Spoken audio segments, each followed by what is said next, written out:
Amy, I think you're on mute if you're trying to speak. Well, I said hi to everybody, and we've got the entire committee here, right? 1, 2, 3, 4, 5. So we're just waiting for Mandy. Right?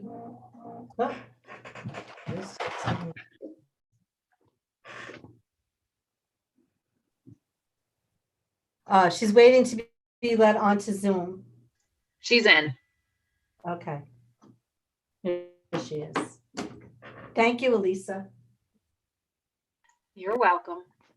Good to see everybody. Yeah, you all as well. We don't see you though. You're flying under the radar here.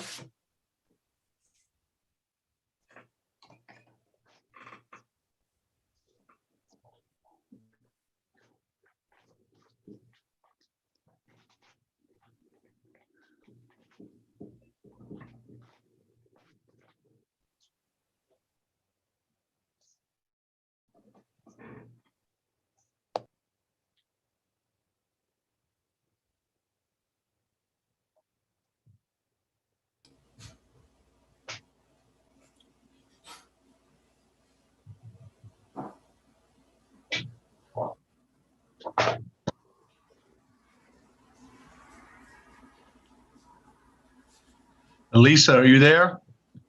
Yes, Okay, are you ready to start? we are all, you're going. You're live on YouTube right now. Okay, I think everybody on the committee is here, so we will get started. Welcome to tonight's Community Development Committee meeting. It's our regular monthly meeting. I will call us to order at 6:33, and we have a pretty healthy agenda tonight, so we will get started. Fasten your seatbelts, and first order of business. I'm hoping everybody had a chance to look at our minutes from last month, and if so,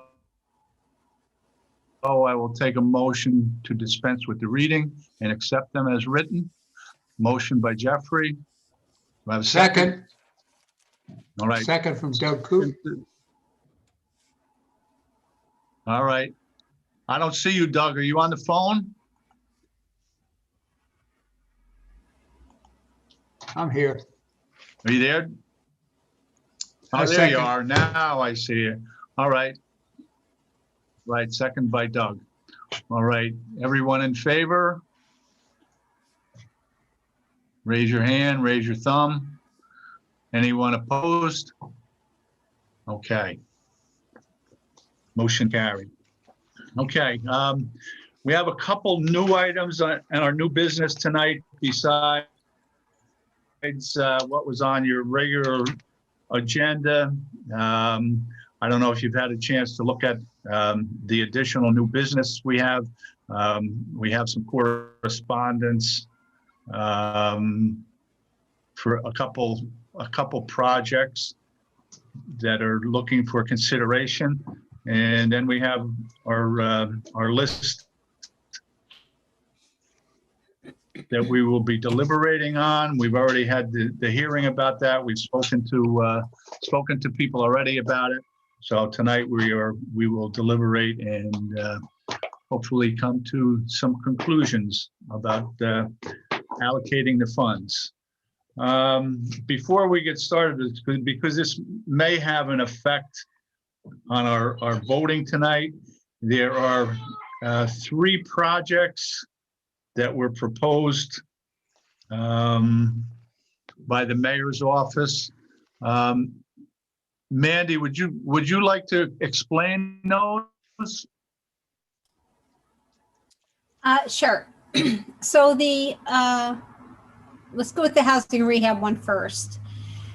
We're planning on changing the way the rehab program is done. We would like to move in a direction where we are doing energy efficient upgrades for people's homes.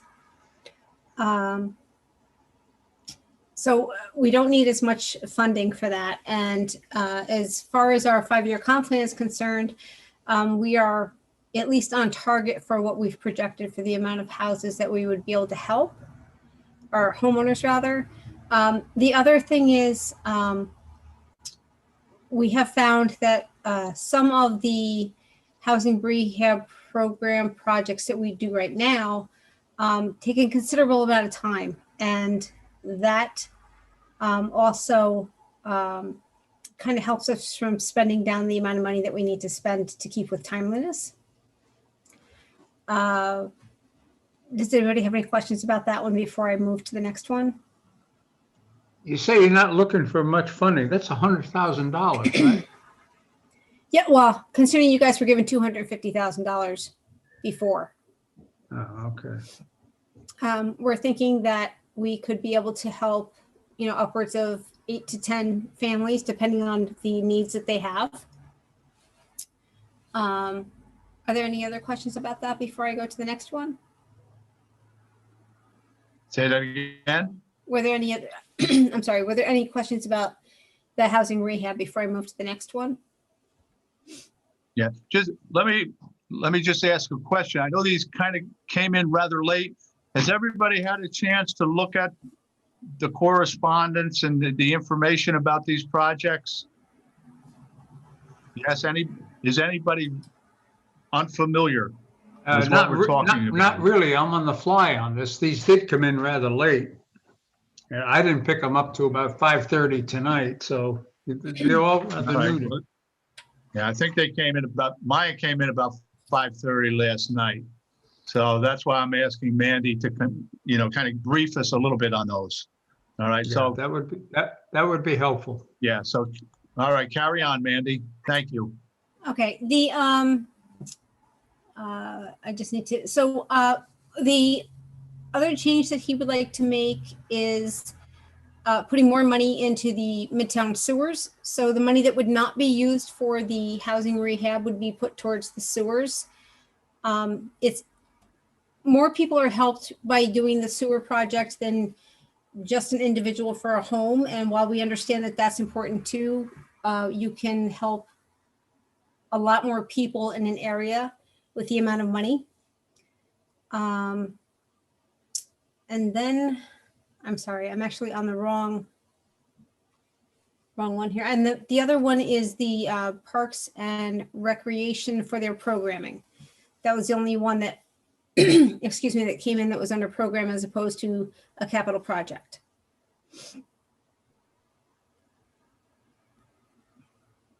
And that's $30,000, right? I do have one question. Yes and yes. Okay, thank you. Okay, now, does this, does the sewer infrastructure improvement, is that related at all to the money we gave Yes. from So this will be, our funds? yeah, so we're doing the applications in phases.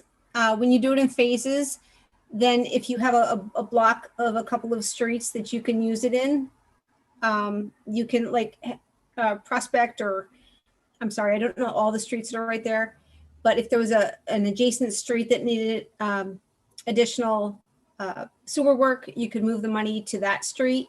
But it's specifically for the Midtown sewers.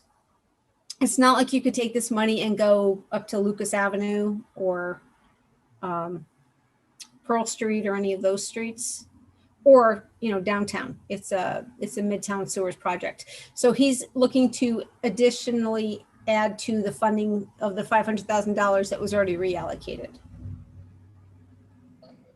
And Mandy, I have a question. And so the first monies that we allocated for Midtown sewers, that was for the design and study of the sewer work. And this extra 335, in addition to that 500,000, this will be to help repair and construct.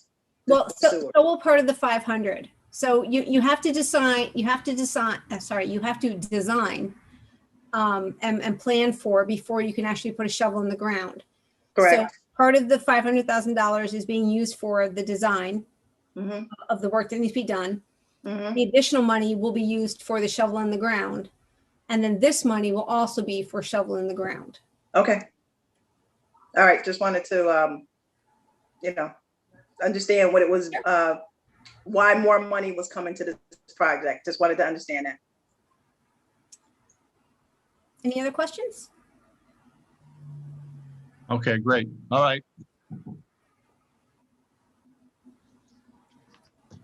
Any questions? Everybody good?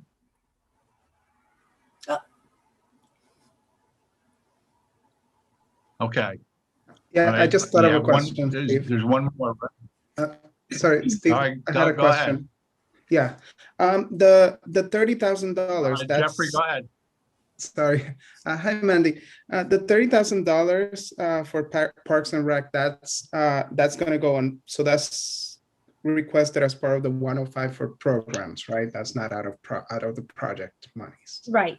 That's part of the program. Okay. Thank you. You're welcome.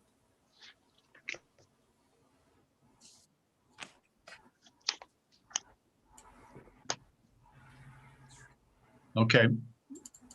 Mandy, this is Steve again. I seem to be jumping in and out here. Anyway, so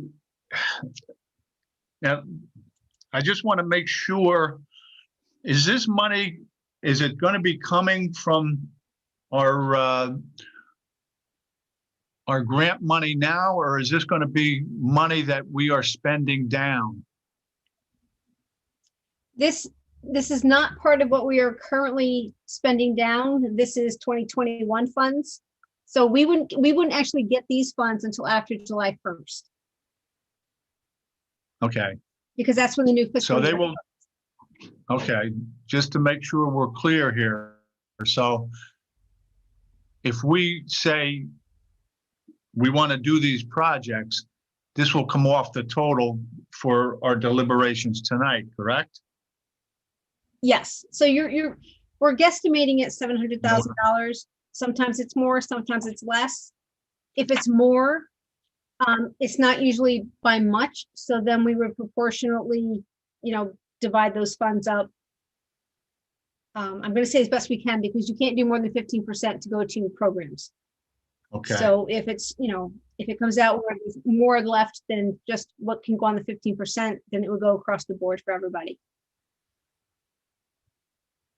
Okay. And we certainly don't have enough time to spend down some of the old money on these kind of projects, right? Well, we can't. Hey, we're I'm sorry, kind of out we of time. can't. These are new projects. we can only spend down against the projects that are already either in the action plan or have been reallocated against. Right, okay. All right. Does anybody have any questions for Mandy? Okay.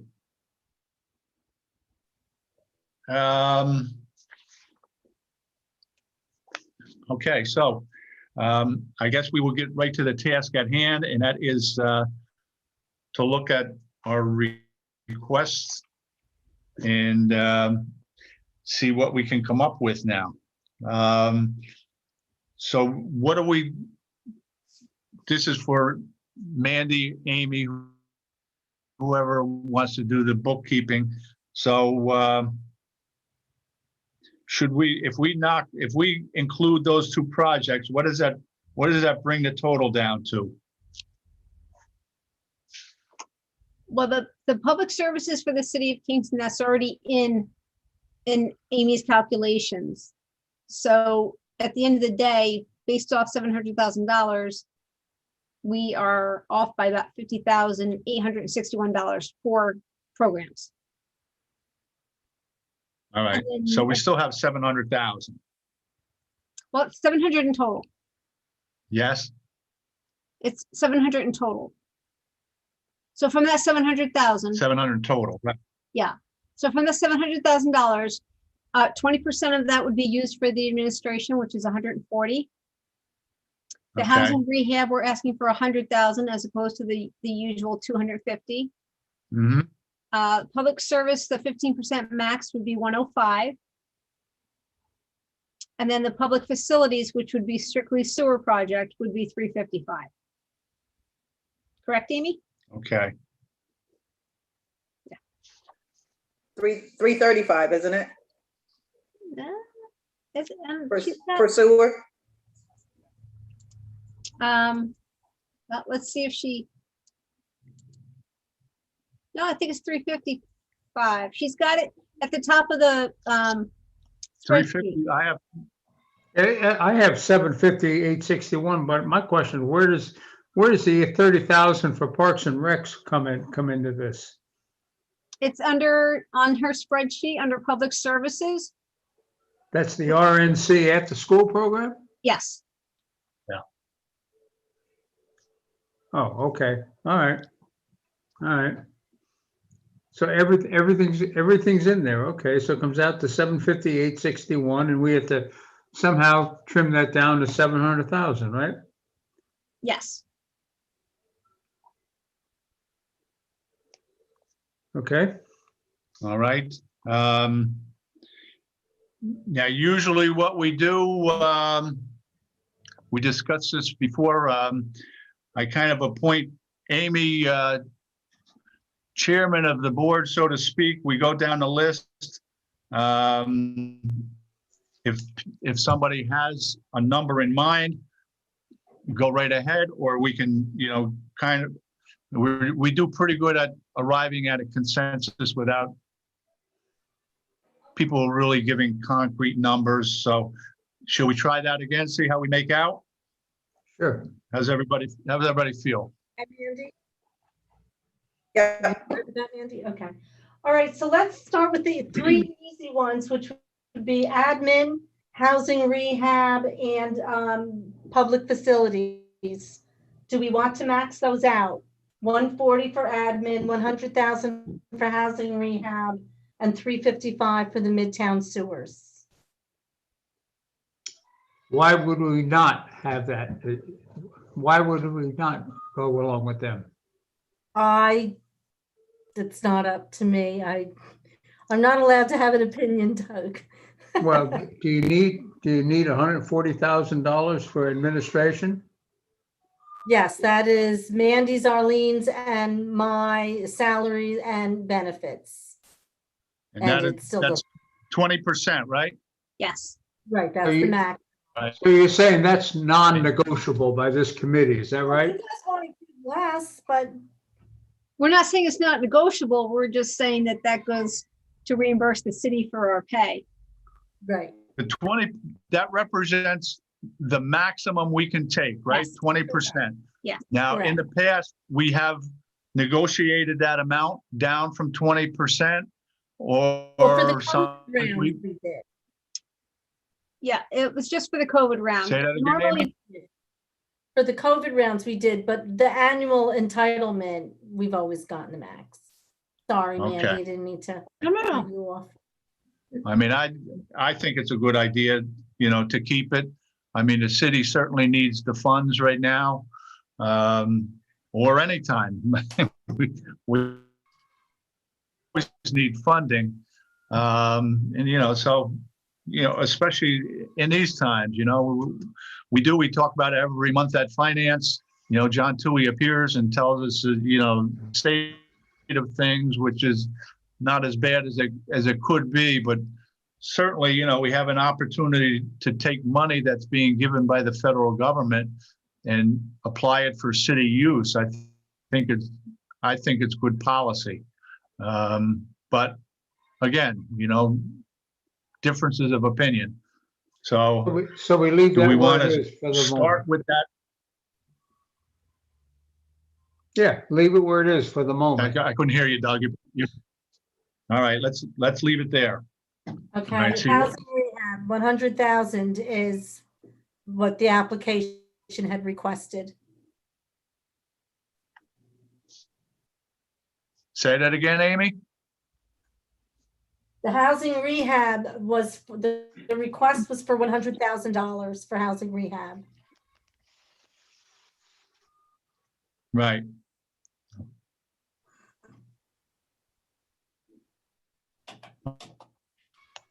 And Okay. this will, All right, you said, I have a question. Go ahead, Rita. You said that this is going to help approximately 8 to 10 families. I will say this, it's going to depend on what they need to have done. So if they need to have a heater that needs to be replaced, it's going to be energy efficient.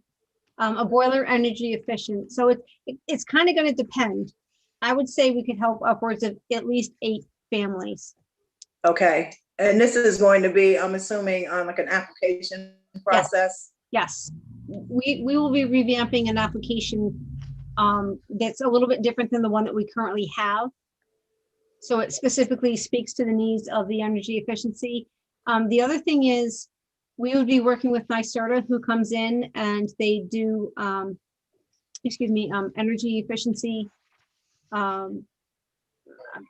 What I'm looking for, they go through and they determine what you need to have fixed. And, sometimes they have grants also, but we would work with them to use our monies to help the homeowners so that they can get the most out of what we can offer and what NYSERDA can offer. And so NYSERDA then, or these energy efficient companies, programs will work directly with the homeowner, go into the homeowner's home. They will go in. Find out. Yep. Okay. So they personally will go in and then we'll find out from either them or the homeowner, sit down with them and discuss what needs to be, taken care of and see what we're able to help them with. Okay. I would say leave it for the moment. Yeah, I'm fine with that. Yeah. Okay. Yeah. Let's leave those in. Actually, I mean, I think they're good projects. I really don't have too many issues with them other than, trying to fund all these things. If money were no object, then I'd be going right along with this. Okay, so why don't we start going down the list? I like to stick with success. So, Amy, if you just kind of want to walk us through the list, and we'll start seeing what everybody feels, as far as these amounts go. As I said, we've had good success, and I like to stick with success. Okay. So, All right. So, City of Kingston is the Rondout Center after-school program and summer parks program. When school is in session, hopefully soon, starting September, The kids, it's an after-school program down at the Rondell Center from 3 to 5:15. They get a snack, thanks to Family of Woodstock, homework help, and they do other activities there. There's a game room and there are arts and crafts. So this would pay for primarily, I didn't look at the budget carefully, but I'm guessing it's all for city personnel. Boys and Girls Club, do you want to do one at a time, or you want me to just give a review? Can I make a suggestion? Sure, I'd love a suggestion. Go ahead, Doug. Okay, look. The total applicants' request are $155,861, right? Correct. For all that are basically Right. good projects. We can allocate $105,000 for, that's 2/3 of what they're asking. Why don't we just simplify this and give everybody 2/3 of what they're asking? That sums up to $105,000 and be done with it. Ever the mathematician. Huh? Ever the mathematician. Well, I mean, to give everybody 2/3 of what they're asking, I mean, that's pretty good. I mean, sometimes people get 0.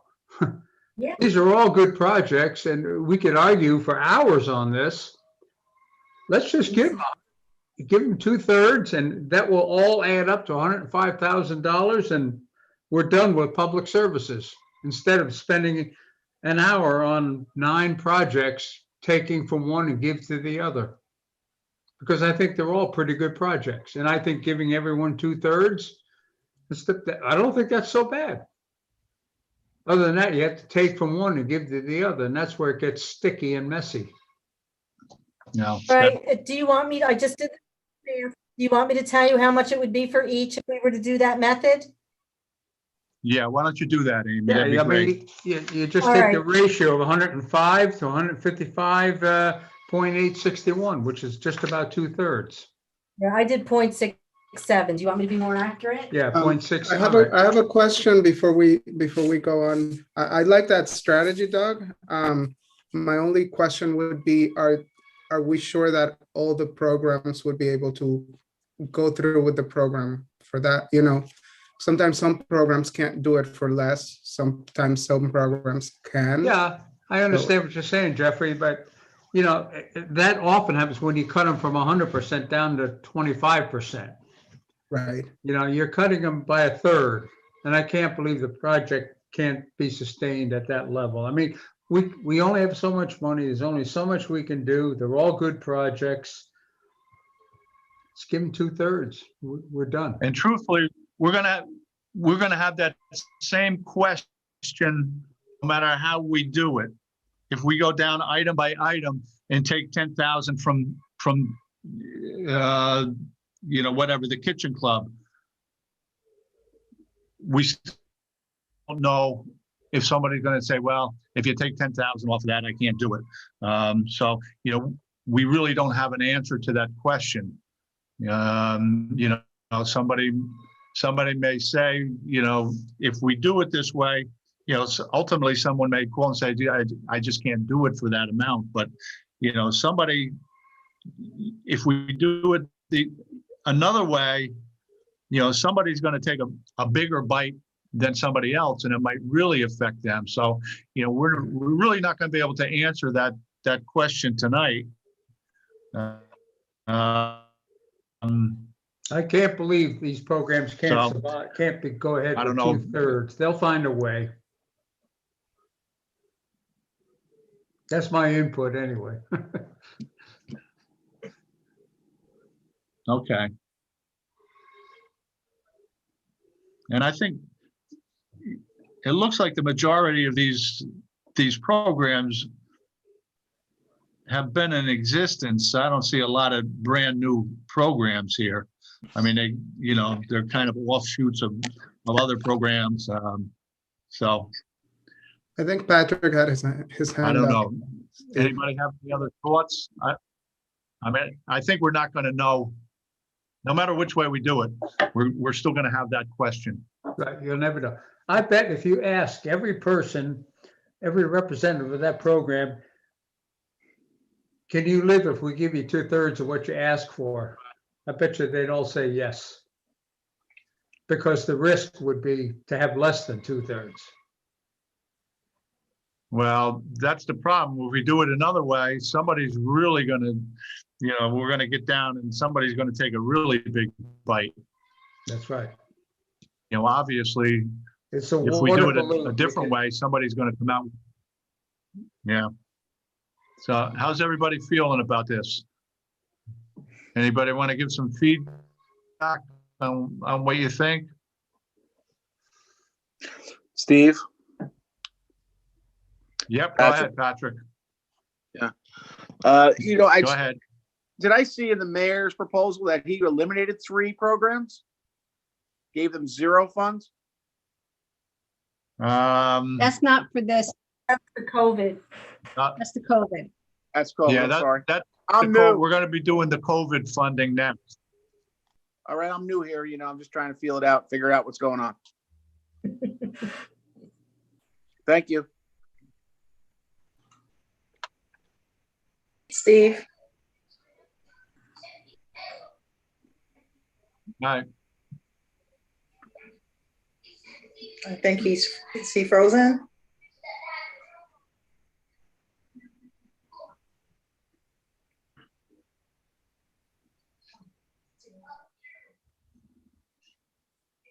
Everything on mine is frozen. I don't know if anybody can We can hear hear you. me. I can't hear anybody. I hear everybody. We can't see you. We can't see your picture, Steve, but we can hear you. And the question is, can he hear us? I have another question too. If Steve just mentioned that a lot of these programs are basically offshoots of ongoing programs, is that correct? And if that's correct, these programs have received funds in the past. And if that's true, have these projects been kept up to date? Are they fulfilling what they've said they were going to fulfill? Or are we giving money again to programs that haven't proven that they're successful, haven't proven that they're spending the money correctly, haven't given us any bookkeeping on this stuff? Has all that happened? And if it hasn't happened, we should not be voting 2/3 to any of these people if they're just going to keep taking the money and not running the program correctly. Is there anyone who feels differently than that? Please let me know. That's a very good point, Patrick. Right. I So agree with you. one of the things we should be looking at is, how are these programs running? Are they on time with their paperwork? Are they spending the money properly? Are these programs being run the way they said they were?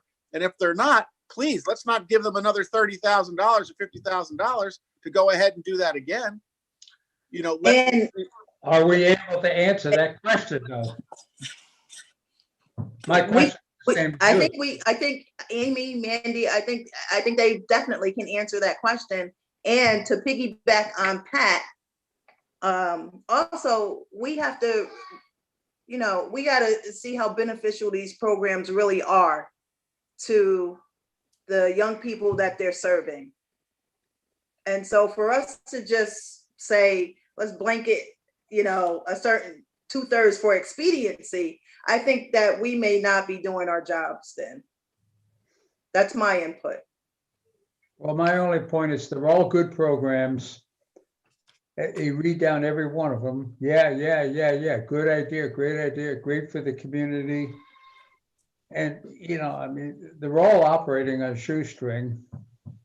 And I just say to keep them all going at 2/3 makes sense to me, but you may differ. I understand that.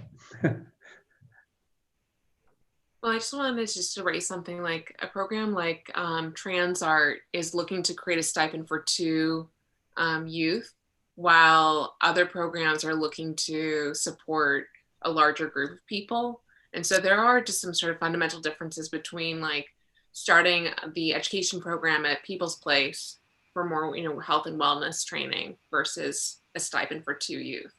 And they already have some financial support for that. So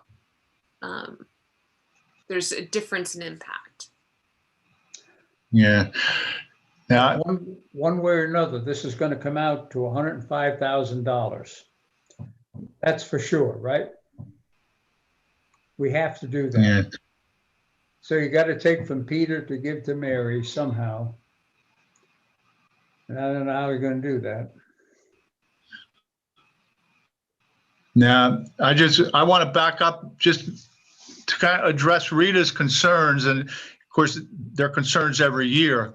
But I feel pretty confident that Mandy and Amy are doing their homework. Their applications say what this is going to be used for, and they really have to fulfill that during the course of the year. A lot of these, theoretically, they're supposed to be, they may be organizations that have been in effect, but it's supposed to be a new program. So it's kind of tough to gauge, the success, but that's part of Amy and Mandy's job, is to make sure that they hold up their end of the bargain. So, I think homework has been done with these. And of course, we're not going to know that tonight any more than, relying on their office to have done their homework.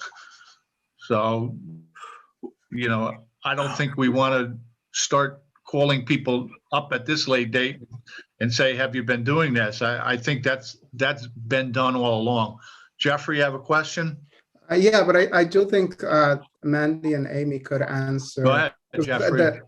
The question Patrick was asking is whether they have kept up with their paperwork. And since this is a reimbursement program, I think that they would know if somebody hasn't filed their claim for last year's allocation and they're not on time for that, then why would we? I agree with Patrick. Why would we allocate more for them if they're already a year behind? Can Amy or Mandy tell us? I mean, do you have that information or a good feel of who's keeping up and who's not? I'm Mandy, gonna say would we could both answer that. I will say this: Amy deals with the applicants on a much closer basis than I do. She's the one that has to get their paperwork. I am not going to say that there are not people that we don't have difficulty tracking down to get the paperwork that we need to close something out. They always tend to give us enough paperwork to get the reimbursements. Sometimes that very last piece of paper is a little difficult to get, but Amy could speak better to that because she's the one that has to take them down. Great. Okay. Love to hear it from you, Amy. Okay. City of Kingston isn't bad. They're good. Boys and Girls Club is good. They're all pretty good. I have to say that the two very new programs, because the criteria is that they have to be new or significantly expanded. And the two new programs are Boys and Girls Club, the Kitchen Club, and People's Place, the Self-Care Education Center. TransStart, we've only done projects. We've never done a program with them. It did take a really long time to get their reimbursement.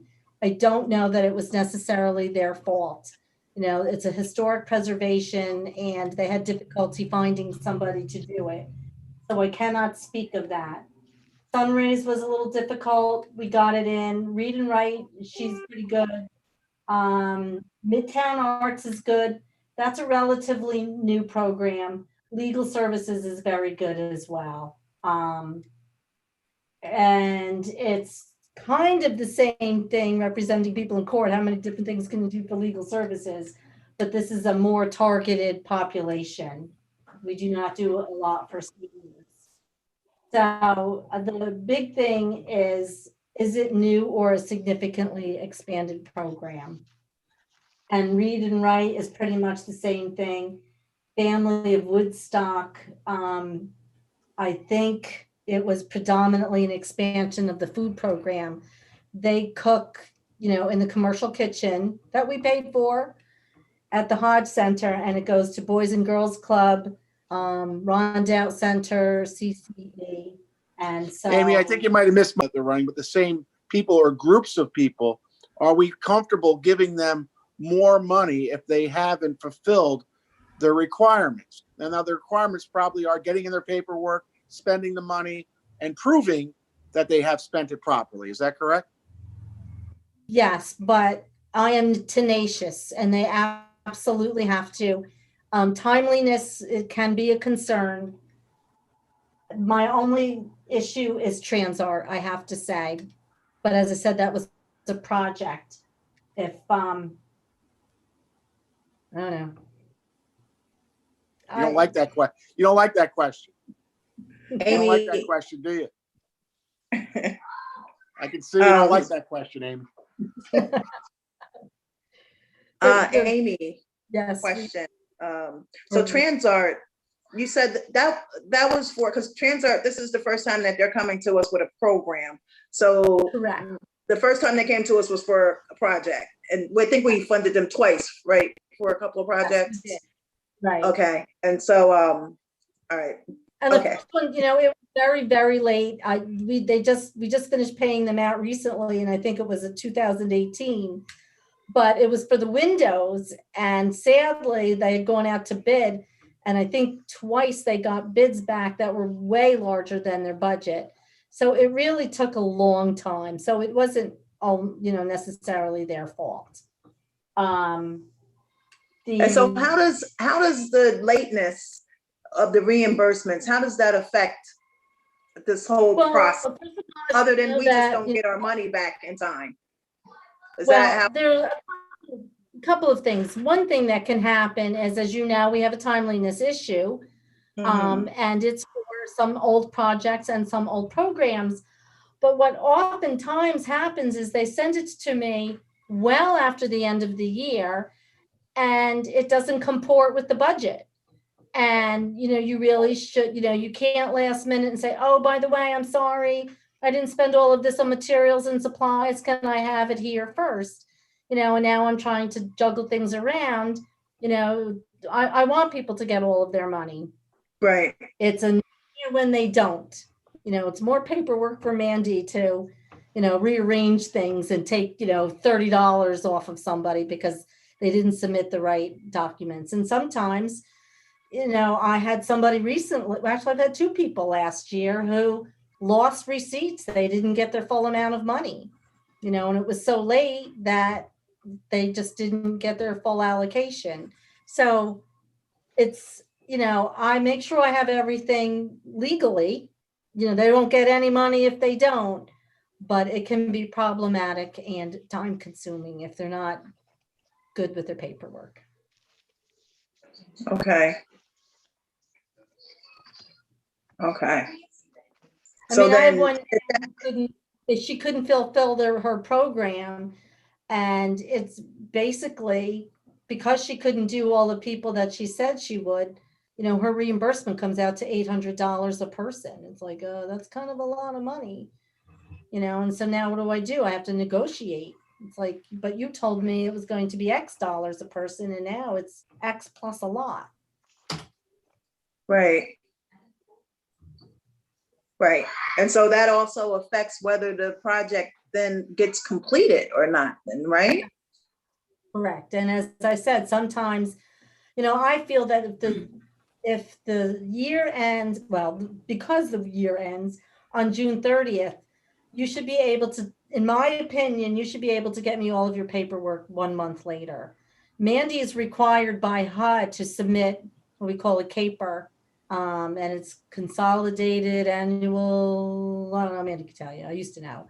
And that's due the end of September. And if I don't have anything done, then things are left open and incomplete. And it's, doesn't look good for us. So then again, I think this just, goes back to, Doug wanting to kind of, give the 2/3 across the board, which is a fantastic idea, because I agree that all of the programs are worthwhile. I do agree with that. However, I agree with what Karen said about the fundamental reasons and the differences between each program. And also, if we're giving money out to these programs and they're saying that they needed to complete a project, but then they're not doing what they're supposed to do, and that project is not getting completed, I think that we should weigh those factors. I do. I think it's important that we don't just use the broad brush to brush over these programs on who gets. Of course, we want to fund everybody, but we also want those monies to be used for what they said they're being used for. We want to do the most good. Right. And believe me, I get it. We've been in the prior years, we've been 3-4 hours at this, so I certainly get it. I get the expediency matter part of it, but I want to make sure that we're doing what we're supposed to be doing. And I think we lost our chairman.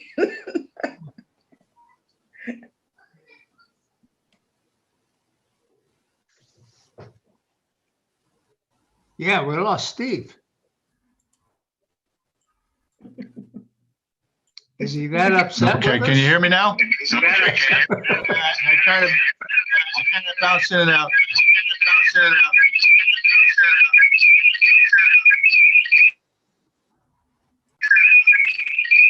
Ooh, that sounds pretty bad.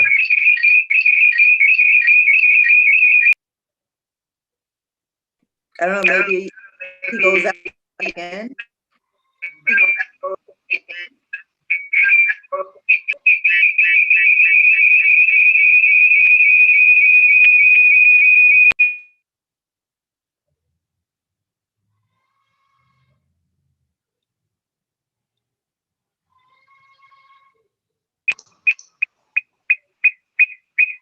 I don't know. Don't know what that is. Steve, you're in the meeting twice. So if you call in also, if you're in here twice, I think that's why you have feedback.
I just told him to log out and come back in.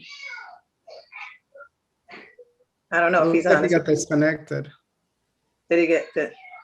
No, I was hoping he was going to log out and try to get back in. I think you're right, Rita. I think that's the problem. But he is in here twice. It looks like he's though. been on his phone too, right? Yeah, I think he dialed in and joined the video. There it is. Okay, how's that? Better. All right. The simplest things, right? Okay. Before we were so rudely interrupted, we don't have that many. There's only 1, 2, 3, 4, 5, 6, 7, 8, 9. There's only 10. Shall we go through the list? They're due and discuss them? Since we don't really have a consensus on, going with the 2/3. Does everybody want to go through the list? No, that's my vote. No, But well, I'm only one vote. I understand that.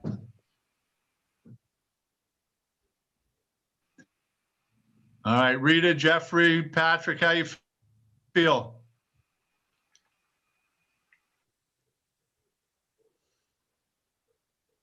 Yeah, I think we have to go through the list. I'm on Okay. the fence. I really like Doug's idea, but I think Well, to be fair, we should go through the list. I vote no, but I can live with it otherwise. All right. Patrick, what do you think?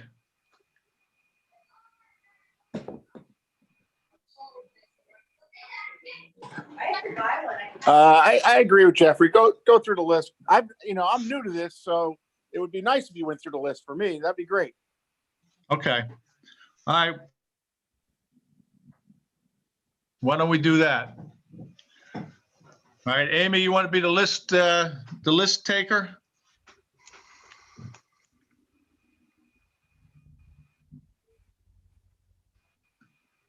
City of Kingston, the Rondout Neighborhood Center After School Program. Do you want me to give you an overview, or you all know well, do you Actually, have I any don't questions?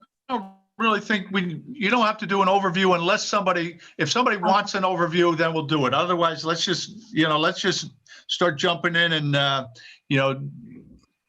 do the allocations. But somehow you got to trim $50,000 off that total. Right. Right. So you just can't say yes to everything. We're probably going to use your program. All right, so $30,000. And this is for, personnel for like the 3 to 5:15 after school program. And Right. maybe some folks too. But this is one we already discussed, right? Right. Yep. This was the new one, which we decided that we wanted to leave those new projects in. So let's bypass that one because we already agreed to leave that as is. Okay, Boys and Girls Club, Kitchen Club.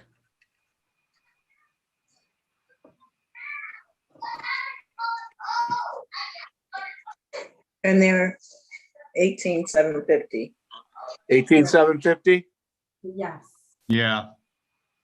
And this is a new program. This is a brand new program. Yes, we previously funded Teen Supreme and Music Makers. This is a new program for them. It's a consumer-oriented. Joe Begans of Joe B's fame will come over after school and give them cooking tips and classes. He is now, in case you did not know, the food service director for Kingston City Schools. Oh, good. Yeah, good for him. Right. And so for me, when allocating these monies, the one thing that I will keep in mind is that these monies are supposed to be for new and or expansion of programs. Yes. So that's going to be a factor for me. Yep. Okay.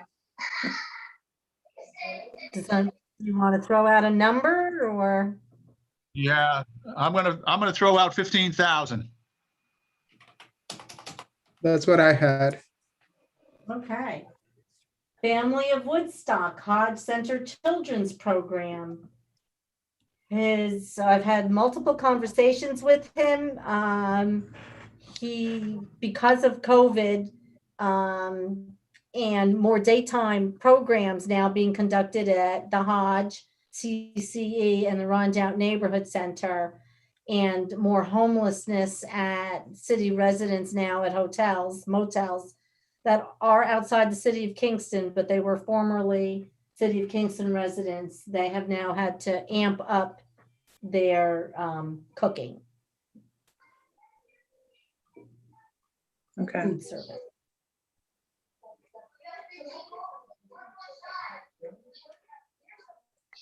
What's the number on that? 27,000. 20? 27. Are you making a suggestion, Rita, Yes, of what, 20? yes. Legal services, the Hudson Valley, they've been doing eviction prevention, COVID. They expanded that to include governmental assistance, those who've been denied unemployment, disability, various, issues.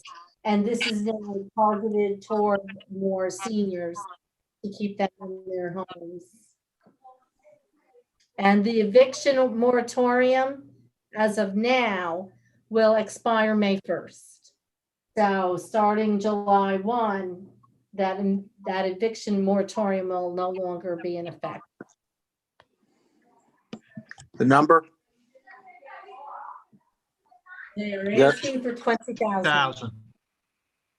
20,000 here. I suggest 10,000. I was at 15. I had 15 also. We don't want our seniors on the street. All right, I was gonna say 15. All right, I'll start with 15. How's that? All You right. know those lawyers. Whoa. Right, but they're doing this pro bono, I understand. This is not, they're Right. not getting. Right. Okay. All right. Midtown Arts District, we have funded them previously.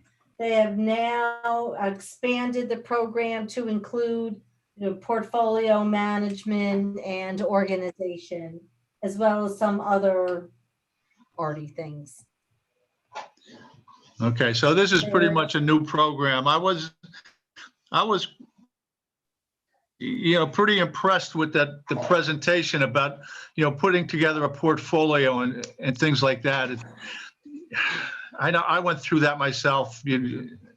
I said this last time, I didn't get a lot of help with it when I was in high school, putting together a portfolio.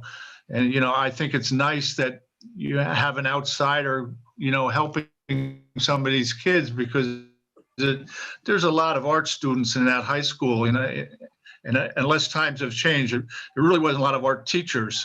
So there wasn't a lot of people around to help you through that process. I think it's a good idea. I mean, it's a pretty small amount of money. I don't know. 9,000.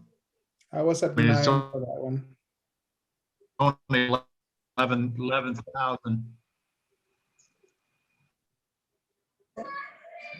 I was at 10, but what did you got? So what do we have? What's our numbers? 9? At 9. I said 9, you say 10, I'll live with either. All Yeah. right, let's go with 9. 9. People's Place Self-Care Education Center. This is brand new program as well, as you know. We've done a lot of, bag holiday hunger, etc. for them, with them. And this is, yoga, and there will also be cooking classes. Christine, am I missing anything? 24,439. This is in the upstairs. Yes, don't forget the financial education classes. Financial education classes. Thank you, I Christine. firmed that up with the credit union already. Okay. So this is brand new. I love that financial education classes. I think they're so important, Christina. Kudos to you. And whoever thought of that, if it was you, fantastic. Good kudos to you. Yeah, again, I like this. These are brand new programs. People's Place certainly isn't new. They've been around longer than I care to think, but you know, it's a tough job. I've had this discussion already with a couple people.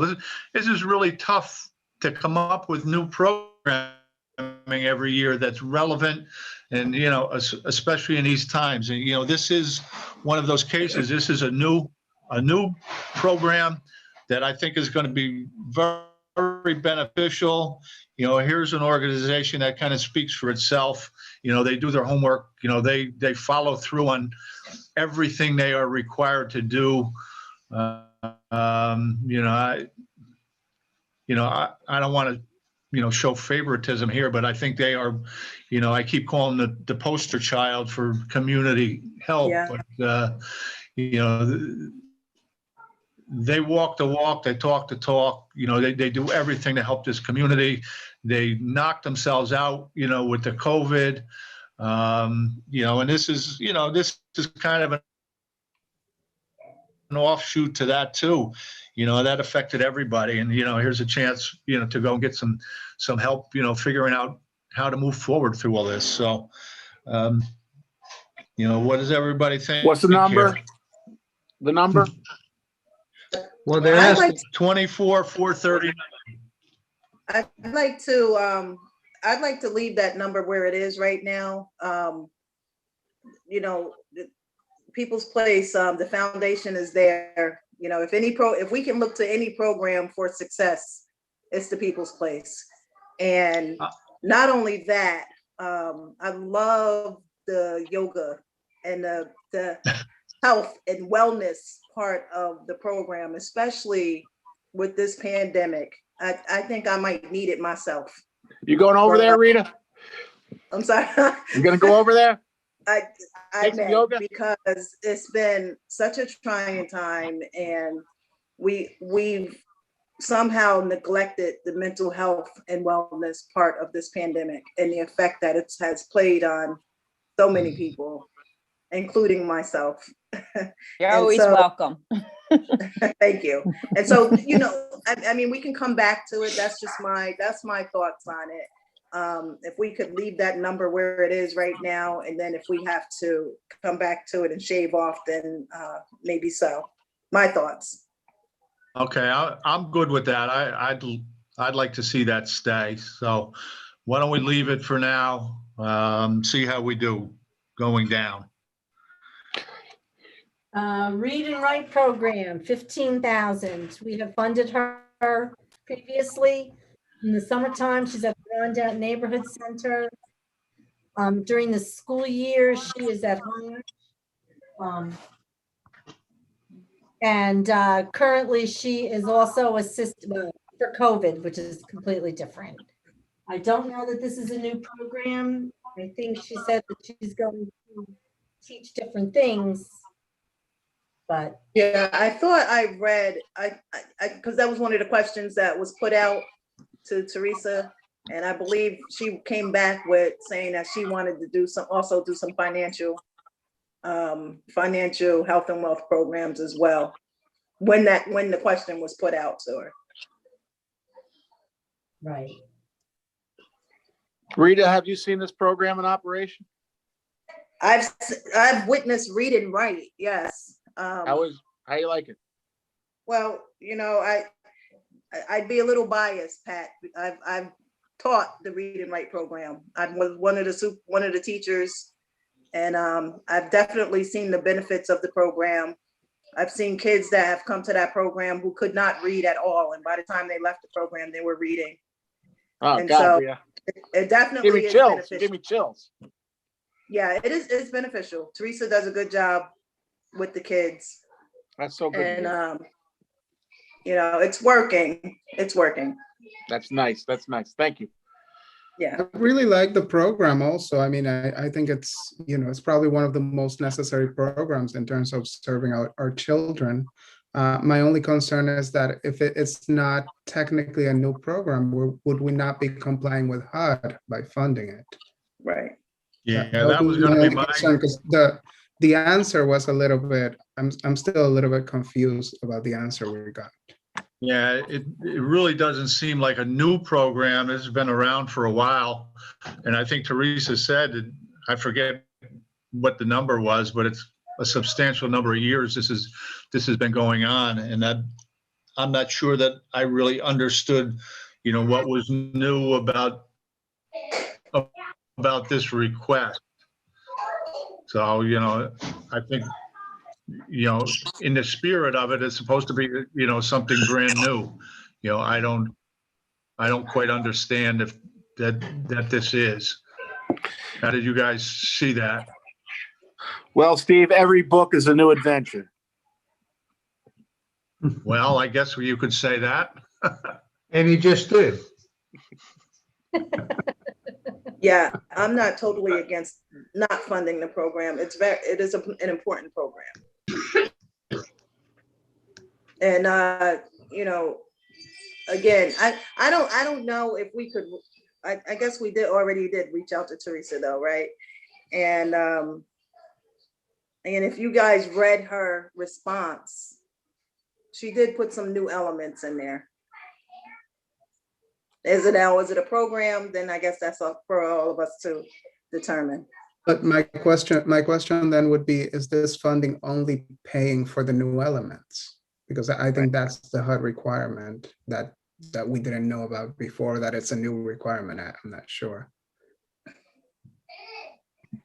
So as a new member to the committee, it sounds like they want these programs to get up and running and then run by themselves. Is that correct? So we provide them with startup money. They get started and then they run for themselves.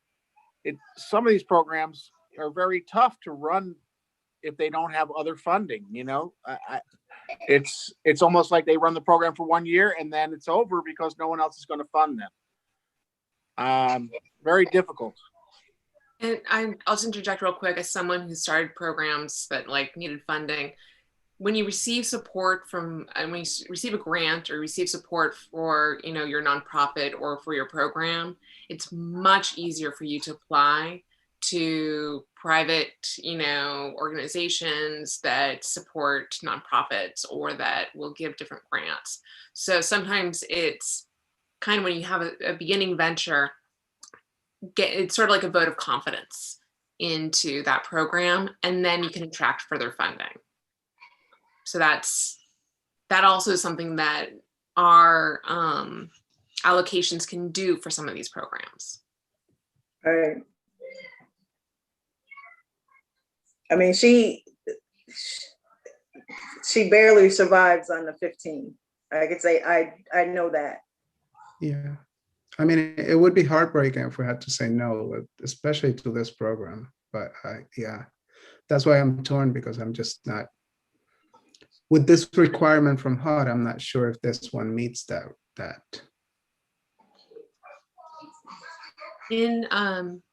When she talked about it at the other session, it sounded like it was funding Read and Write, but when I read Read and Write as the existing program, it was framed in that way.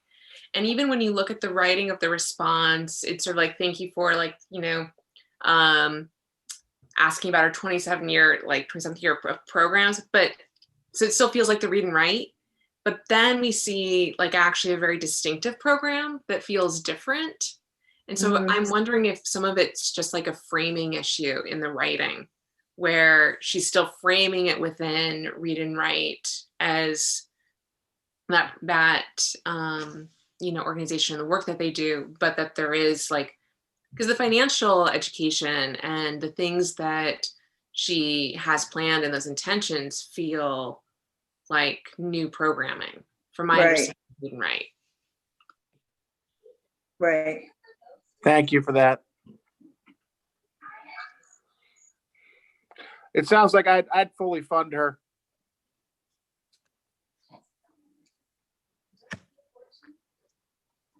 Well, I would too. I would too. Yeah, I mean, I just would hate. I would hate for the program not to be funded. It's because it's viable.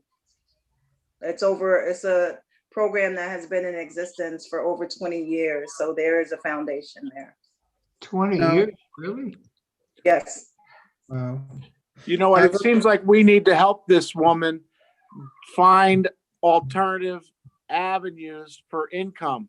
We can't, we're all here discussing this. It seems like we're on our last leg trying to help her. She really needs somebody to go in there from the city. Hopefully one of you guys can do it. Somebody needs to go in there and coach her, teach her how to write grants or however to keep her program going. Because, if it's not a new program, Jeffrey's absolutely right. It's not supposed to be here. I have a question for Mandy or Amy. I don't know which one of you would have the answer to this, but if it comes back, when it comes back to the reimbursement, if we find that the program did not qualify, what happens then? If we find out it didn't qualify, then she does not get any reimbursement. Then the monies have to be reallocated to another program or activity. If we reimburse her and at the end we find out that she didn't do what she was supposed to, then she's actually responsible for paying us back. Because we'll have to get that back to HUD.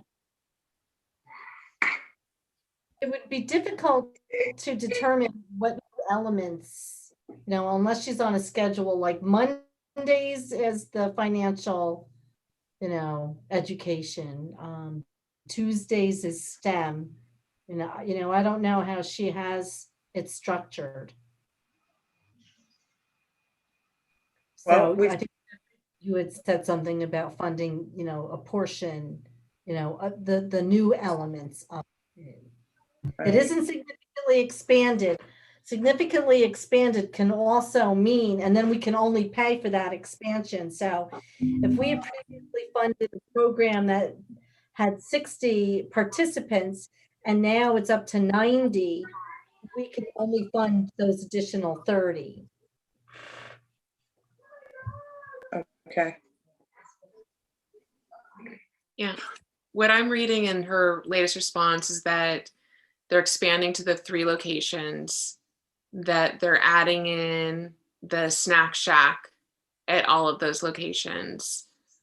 And well, she can't do, she has been doing the summer program at the Rondout Neighborhood Center, but once school starts, the city of Kingston does the Rondout program, and she's back at Hodge, and she's in that back building, the barn they call it, and family uses the main building at the Hodge.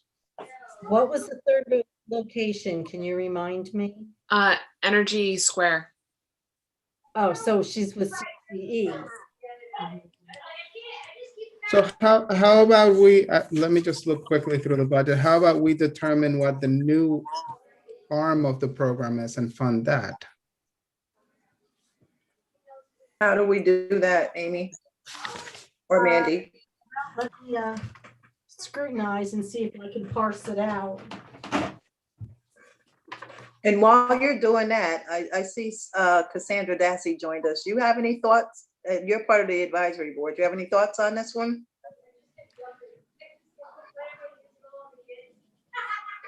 You're on mute, Sonny.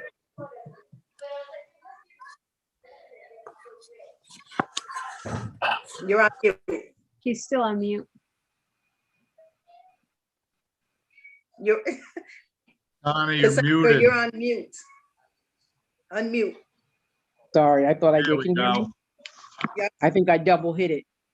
I was saying, I just think that, I'm agreeing with Jeffrey that if it's not new, that's the only thing. It's evident that it's a well-needed program. There's a waiting list to get in it all the time. Like during the summertime, there's a waiting list.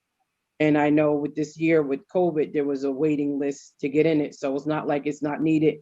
It's very important, and you hate to see them not have the money that they're asking for.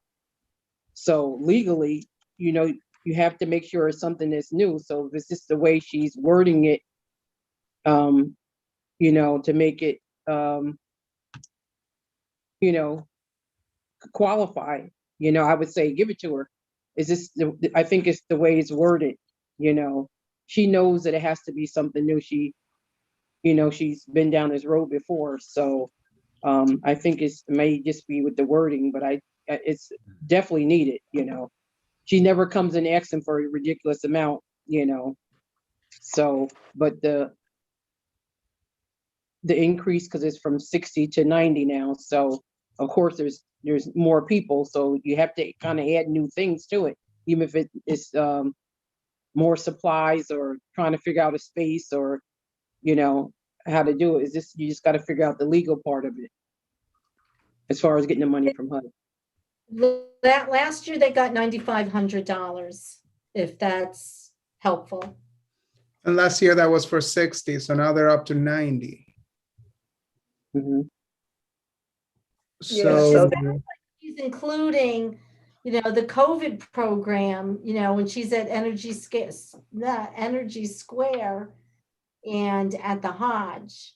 And this is, you know, I don't think that she's not going to be, I mean, let's hope school is back. She will not be during the day anymore after September 1. So it's up to you.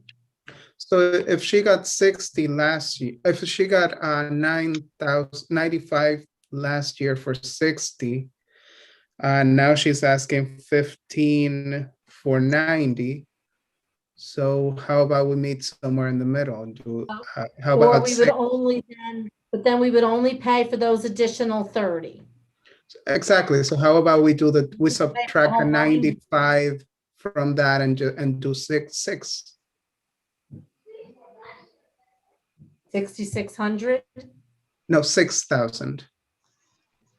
Oh, 6,000. So that would be funding the additional, you know, above what they got last year. ooh, that's Yeah, a big cut. Yeah, I want to jump in Yeah, on but something. his reasoning is good. I just want to jump in on something real quick. I just glanced at, because I don't know Go Henry, and that was the last part of her response. And I just did a quick search. That's something that they actually have to pay for, that service. So that's probably also the new thing. It's sort of a subscription that they would, so that would be an added cost. That's probably been in her budget for materials and supplies.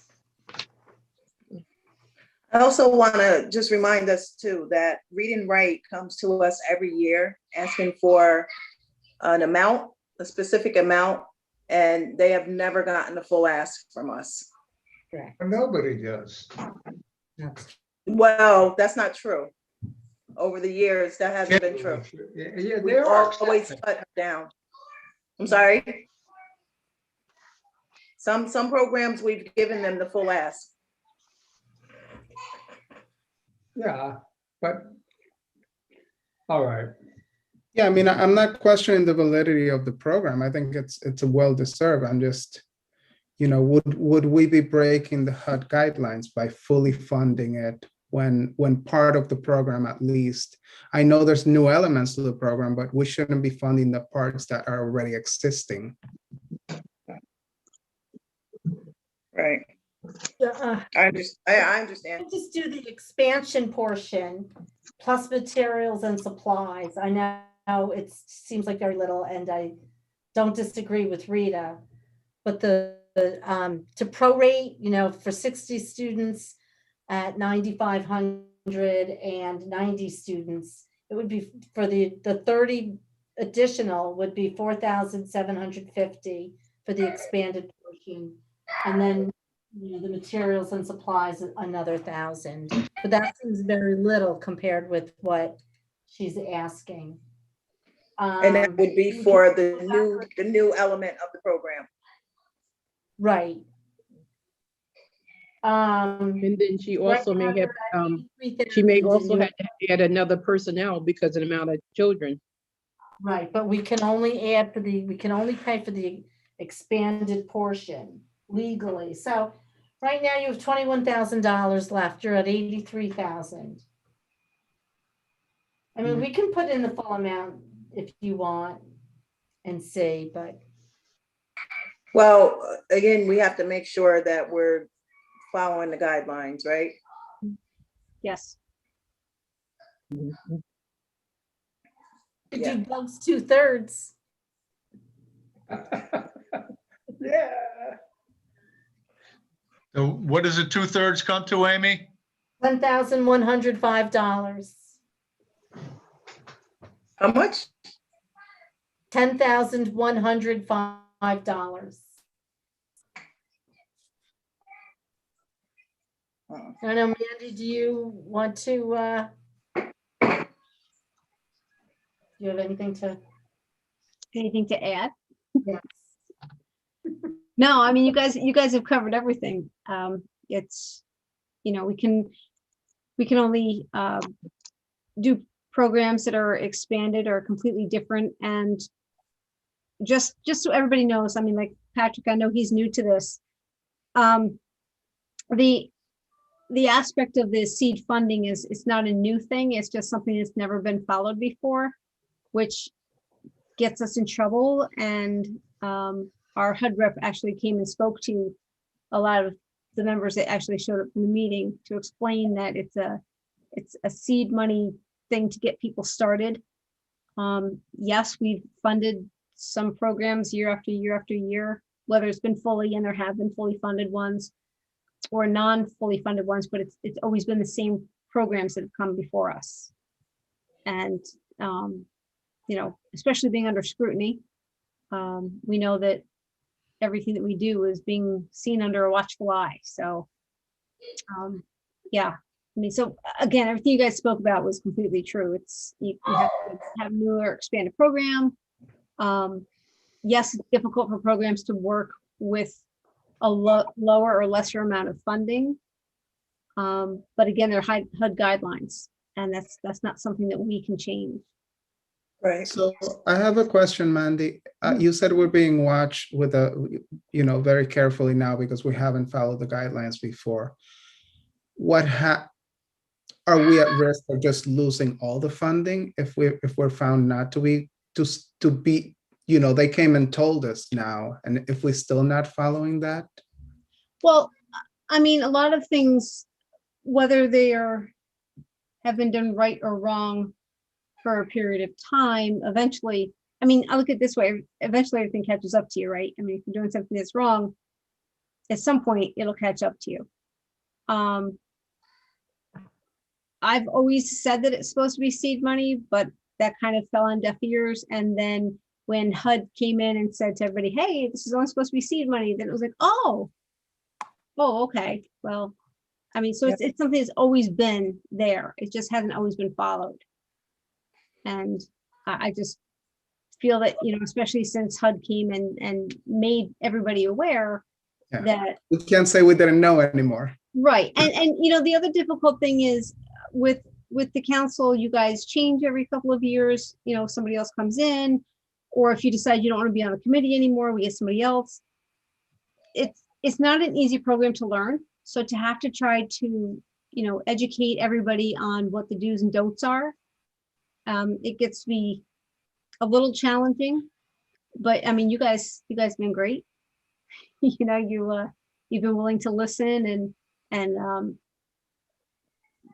I'm going to say pay attention to what the guidelines are supposed to be, not just what you want to do. I mean, yes, you want to help everybody and you want to make, the community a better place for everybody. But we have to do it within HUD's guidelines. It's federal funds. So I think after that, I think we have no choice. We have to follow the guidelines.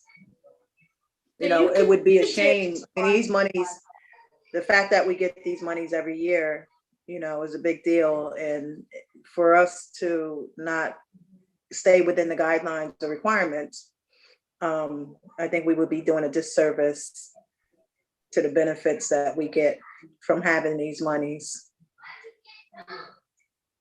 And I also just want to say also, I'm sorry, Patrick had alluded that, maybe somebody from the city could help, not just Teresa, but other people.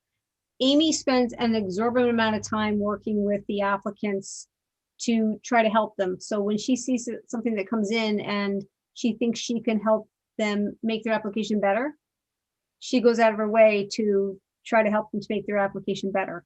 She goes out of the way to try to make sure that they get to spend all of the money that they've asked for. she doesn't like to leave it on the table any more than I like to see it there, because then we have to go through the whole reallocation process, which can be daunting. And it's just, it's just easier if we can get everybody to spend the money that they're supposed to have. So I just want to say that Amy does, go above and beyond to help people to try to figure out, how to submit their application or for reimbursements. Yeah, and I think this, given that these meetings are taped and we've sat here for the last close to a half an hour, probably discussing whether this program is even eligible, I think it would be a tough sell for us to plead ignorance after the fact. We've been discussing this for quite some time now. So if you want So, to expand if you wanted to fund the expanded portion, you could fund $5,000. If she went from 60 to 90, a 50% increase, then, at per person, you could give 5,000. I don't know, Mandy, do you think we could add on materials and supplies to that? Or I don't know what you're. I mean, I think we would just need to see what the materials and supplies actually go to, like what portion of her programming, whether it's for the increase of 30. I scrutinize every receipt. Yeah. So, I mean. why don't we let's leave it at the 5,000 for right now. We're almost to the end, so we got to make some more decisions. So why don't we move on to the sun rays healing with horses? They're asking for 11,000. Does everybody remember what that is all about? This is a brand new program. I mean, it's definitely a new program. And she did apply for the COVID funding. And it's, I don't know. Amy, why don't you explain it? You can probably explain it better than I can. So, I mean, it's we funded this program, $1,800 a couple of years ago. I know Sonny was familiar with it. She had wanted to conduct it at the Rundown Neighborhood Center and, after school, and there just was no time. So well after the fiscal year ended, Bonnie and I worked, and she did a mini summer camp out at the farm off of, I think, Lawrenceville. And it was a great day. She did a really good job. People's Place donated their snacks. And Christine also sent like 2 huge bags of carrots for the horses. It was great. And it worked really well. This program, that was a couple of years ago. This program is expanded, more kids, more days. And she's got a lease for like $1 to use Rob Iannucci's property down at the Strand.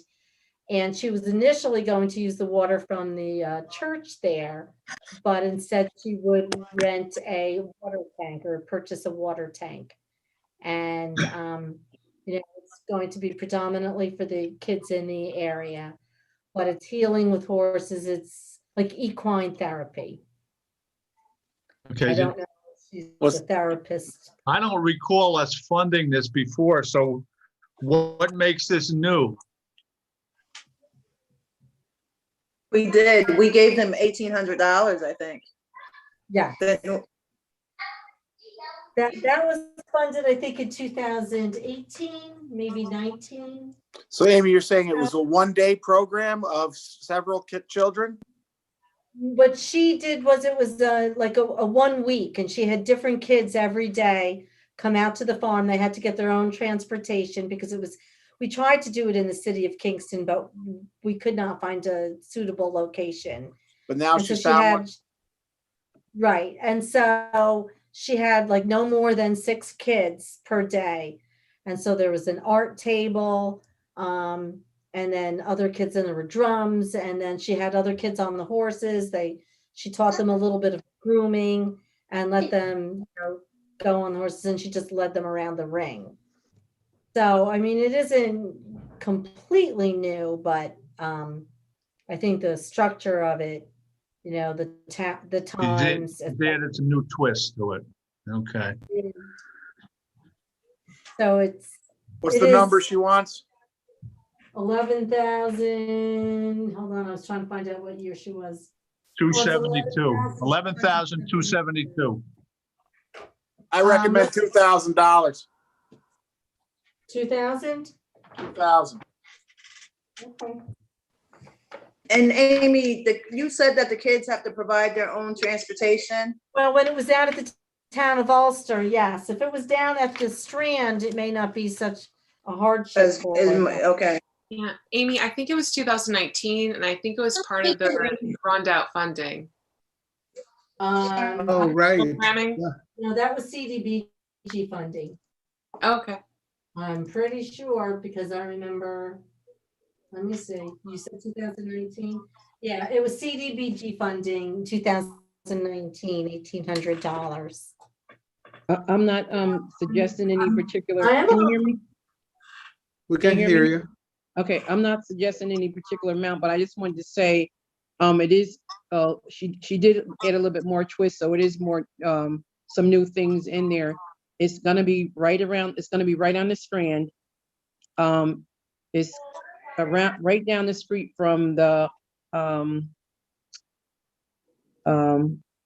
African Roots Library, which there are children who go there during that time frame, so they won't have to get rides because they can walk right to it.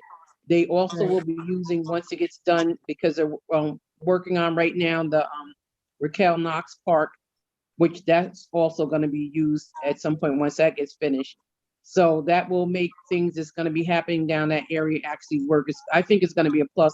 I'm not sure what amount that you're that's available to give her, but I think it's going to be nice. The area where she's going to have this at is, I know Rob Iannucci owns it, but has been nothing going on that spot.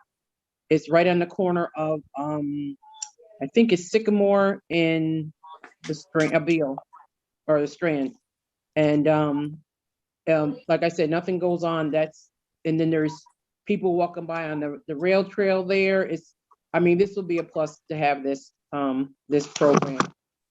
And plus, tying it back into mental health. The horses are a form of mental therapy. They're therapeutic, I should say. And that will be a plus to the kids, as well as some adults who are walking by when they see them. The ponies, I think it's ponies she's gonna have down there, if I'm not mistaken. It might be horses, but anyway, I think it's gonna be a plus. I would say to Patrick's suggestion that we put it at $2,000, that's less than 20% of what they're asking. You might as well make it zero. Yeah. Okay. Well, what I'm trying to Either do, give it an amount that it can be viable, or just cut it out. And $2,000 it's gone. I'm good. I agree. I'm good with 8. I'm good with 8. Say again, Rita. I said, I'm good with giving him 8. I'll buy that. I had 85 on my list, so 8 is good. I'm good with All right, 8. let's go with 8. We can always come back to it. Yeah. All right. Okay. Amy, can you give us a little rundown on the TransArt thing? I really can't remember what that was all about. Hold on, I was going to do the share the screen and go over the budget with Healing the Horses. TransArt Pinkster is a very old program event from like pre-Civil War. And what it was the slaves, once a year, the slaves were allowed to go into town and sell their crafts and their wares. And with that money, hopefully, eventually save up to buy their freedom. And she Maggie Inge and Greer Smith, the director and development director, have organized this program. She has done a lot of jazz festivals in Poughkeepsie, and she would now like to bring it to Ulster County. Predominantly 2 locations, one in Ellenville and one in Kingston. She does not have a location yet in Kingston, but what, you know, she was thinking like the Senate House or the Old Dutch Church, the parking lot behind 1818 Wall Street, you know, the county courthouse. And what she wants to do is various festivals for like a week all throughout the city.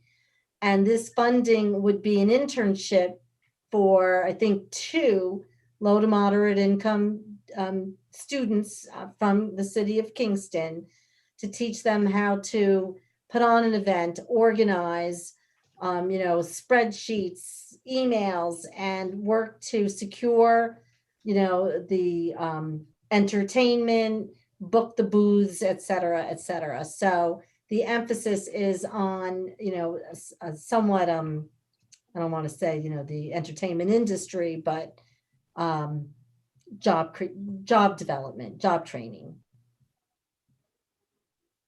And the event will happen in the spring of 2022. So it's a several month internship. How much? What's the number? They are asking for 27,600. For 2 students to get some education on how to run a program? I think. Yeah. Yeah. Yes. I will say, just as someone who works in theater, because I asked her a few questions about this, I will say that, yes, she does need to pay them that much. I'm not so sure we need to fund that much. But in order for her to be able to hire 2 interns that are low to moderate income, and for them to be able to take this on as a part-time job, she's going to need to give them an actual reasonable stipend, because those hours are going to be intense and long. If it was an hourly breakdown, it would not look amazing. So Karen, would it be feasible for her to only use 1 intern, or would she need to do something like this? I imagine that she's going to probably she's probably going to try to hire more interns than 2, honestly. But she's going to have to probably find more funding. It wasn't I necessarily thought it was 5 interns for 1 year. It wasn't necessarily the same 2, but it might be like 2 in 1 week. So it's $15 an hour for, I think, 20 hours a week. Yeah, for 20 hours a week.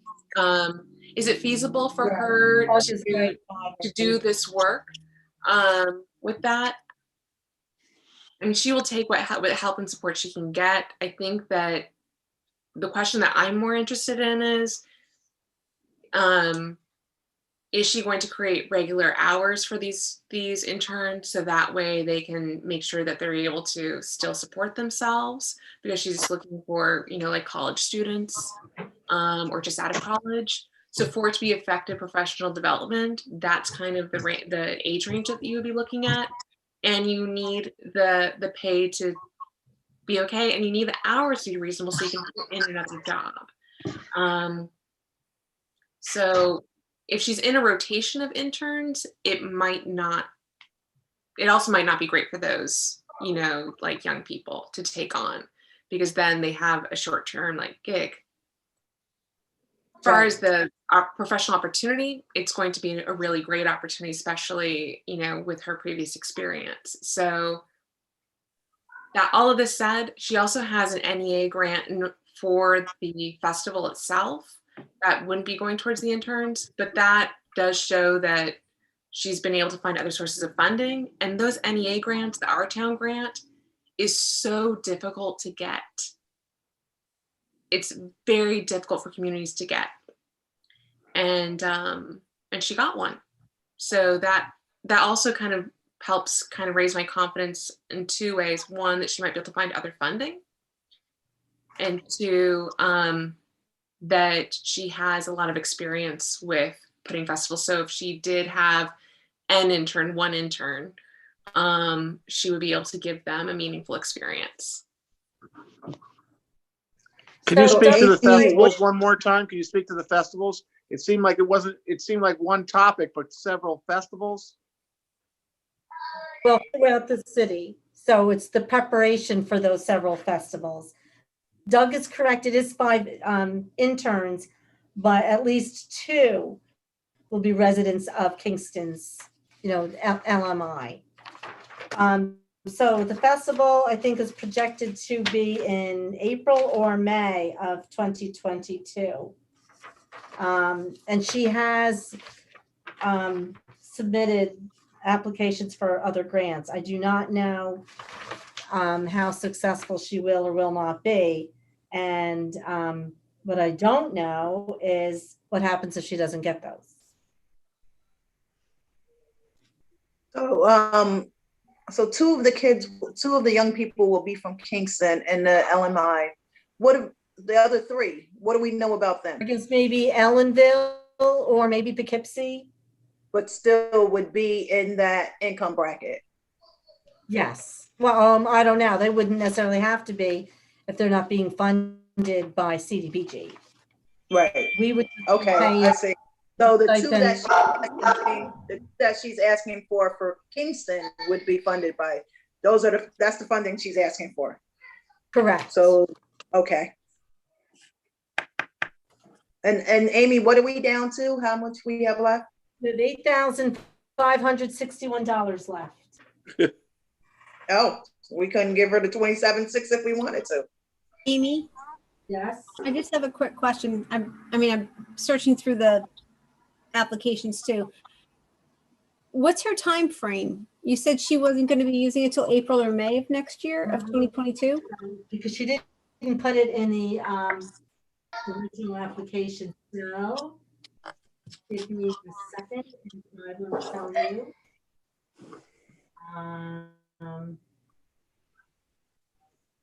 So her time frame is, hang on, my computer is slow. So this month's consulting assessment, finalized charrette session sites, March of 21. She's going to contact, in April of this year, she's going to contact various organizations to recruit the interns. The intern interviews will be April or May of this year. Intern selection of June. The program curriculum will be set in June. The intern program orientation, July of this year, July 12th. And then the internships run through to May of 2022. Okay. So it's late as far as her submitting, but if she spends the money earlier, she could submit reimbursement earlier. She doesn't have to wait until June. She's not saying that where will the interns come from? They're not artists, right? They would be business students. I'm not sure. She said that she will reach out to SUNY Ulster, YWCA, Boys and Girls Club, and Kingston High School to identify potential interns.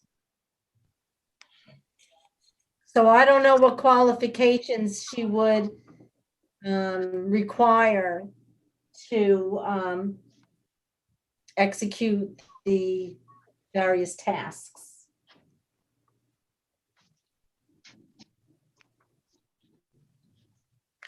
And can you tell me the name of the festival one more time and description of the festival? Pinkster. It was a southern, not that, I mean, there's slaves in the north too, but I think it was predominantly a southern festival.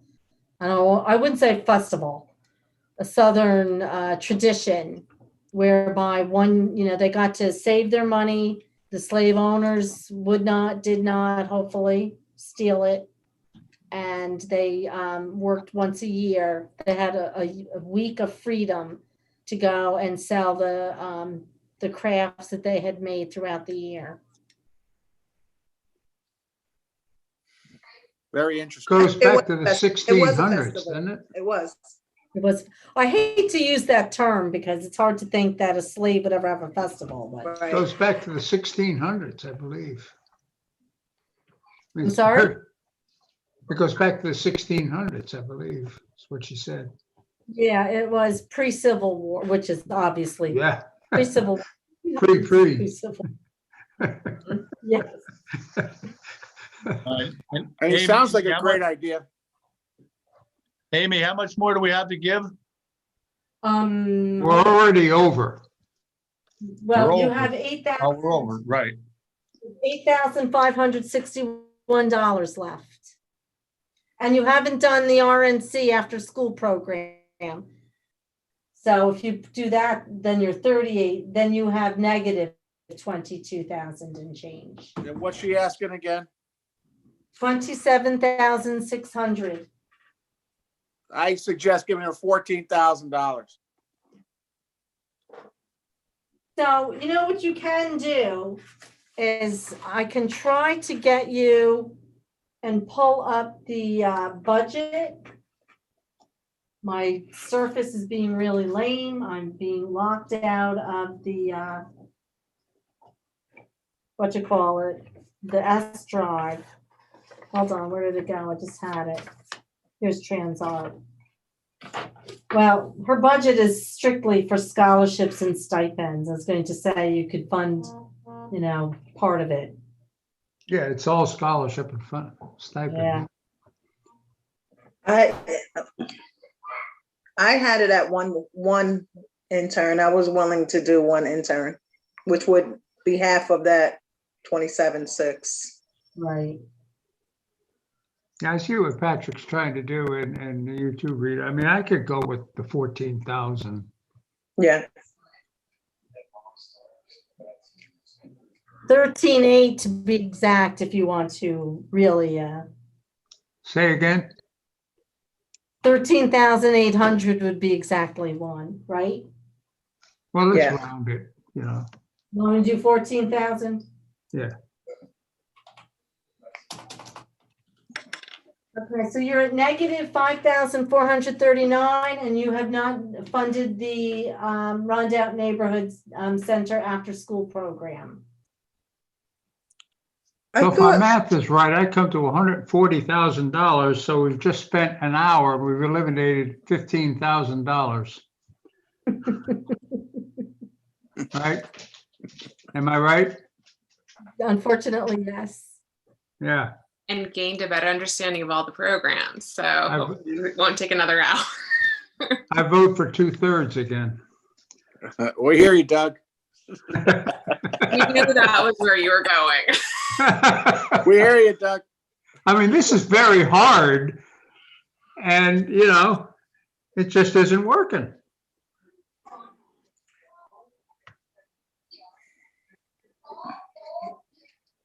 Okay.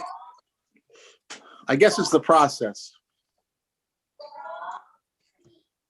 Well, one of the problems, I guess it's a good problem. A lot of the amounts they're not astronomical amounts that are being asked for. So, you know, when we start cutting 20%, it really doesn't add up to a lot of money. You go down this list and, you know, pretty much what's the most we've taken off? Like $5,000, you know, that's not a lot of money, you know, and we don't have that many applicants. I mean, you either gotta, you can do it one or two ways. You go, you know, my way, I look at it as an easy way, 2/3, or you're gonna have to zero some people out. Yeah, we're gonna have to. No, no, you don't. You don't have to zero the last lady out. Give her one intern. Yeah. Also, I mean, there are, well, like, for example, Healing with Horses. This is an expansion of a previous program that was significantly smaller that was able to happen at, you know, $1,800. So there could be further tailoring back, not necessarily bringing it to 1,800 or 2,000, but we can lower that, and we can trust that she can make it, you know, make certain kinds of accommodations because she was able to create a successful program, you know. So my recommendation, I tried to share the screen, but I do not have that I ability. agree. Is to go through like what Corinne was saying, but maybe like in a program such as Sunrays, is going through the budget and see, maybe there are things that you would want to pay for or not pay for. You all have it. I don't know if you have easy access, but her grant is $5,000 for salary, $408 for insurance, $250 for the water, to rent a tent, $2,539, portable toilet sink, $750, materials and supplies, $500, printing, safety, signage, banners, $200, land lease, a whopping $1, and to rent a fence, $1,624. So, Lisa, is it possible for you? I don't know if I'm able, because I've never done it before, to allow me to share the screen, and you could look, if you're interested, and you could look at the budget as an example of Sunrays to see what you would want to pay for or not. If you go at the bottom of the screen, Amy, there should be Yeah, a I green. tried, but I didn't have the host has to let me. Yeah. So what do I do, Jeffrey? Oh, I don't know, because I have it on mine. At the bottom of the screen where Right, but when there's you chat click and it, mute, it's there's a little green button in the middle that you should just be able to click Right, on. but it says host Yeah. participants. She has the host has to let her in, let her do it. I don't know if I can do it, so she could let me in, and then I could make a complete idiot out of myself. So. So when I click on it, I get these options. I mean, do you think that you would want to even look at that and consider that, or? Is it something? I think Amy, if you would be able to give us the answers if we had questions, right? Yeah. If we wanted to, it was Fine. So you said 5,000 for salaries. Hold on. I've got. She's literally building a horse corral down there and a stable and Right. everything else. Right. And then after she creates this entire stable, then she's going to allow the rest of the money for students to come in. It seems like a huge expense for the amount of, she seems to have to put up a tremendous amount of upfront money, watering holes and fences and all this stuff to get the program to work. I know the guy gave her to it for $1, but the cost of just setting it up and then tearing it back down, of course that land is going to be left after the horses go, and all that material will be gone too. It seems like, I don't know, doesn't sound good. It sounds like too much setup cost and too little action. The question that I have, Amy, just because I don't have it in front of me, is in terms of the expansion. I know she wants to reach more, kids, more youth and people. Is it a longer period of time at all? Well, it's kind of hard to, because what happened was the other one was supposed to go on for weeks on end, and it was just a mini summer camp. And what she ended up doing for the $1,800 is scholarshiping the kids, because when she did it for other people, she charged $90, and so she did 20 kids. So it was 1 week, and each got to only come once for like 3.5 hours. So she's got, what is she planning here? It looks like 48 kids, right? Am I looking at this quickly? 3 days a week for 1 3-hour session for 8 weeks. 6 kids each session. Oh, I don't know what that means. Because the reason why I bring that up is because the land's $1, but the corral, the fencing is $1,600. And so when I'm thinking about, the expansion from the previous program and thinking about the cost, like what are some of the costs that she could maybe tailor back in a way, whether it be if it was 8 weeks, for example. Not that we would be making that decision for her, but just thinking about what she would be able to achieve if we gave her, money, a certain amount of money.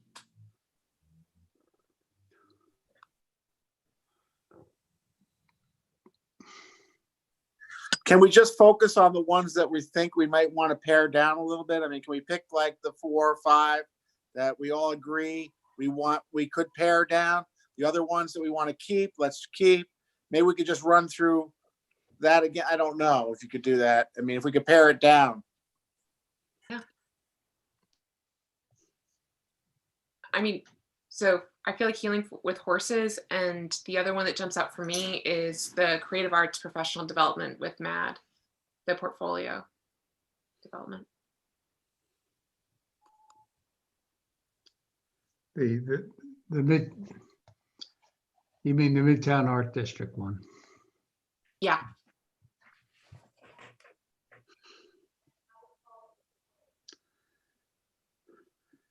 Still got a long way to go to get to 105. Right, Doug? You got to cut out $35,000. Yeah, you've cut out 15. We've cut out 15. We got 35,000 to go. Mm-hmm. And we're, Well, we're 2 hours into this meeting. Well, now's the time to use your method, Doug, and take that 35 and divide it amongst the rest of them and get to that number. Yeah. Right. So the ones we want to keep, you take that 35, and now we use your method and subtract equally percentage wise from each one. Yep, Boom, I you're agree. done. I was going to suggest that, but you beat me to it. Good. All right.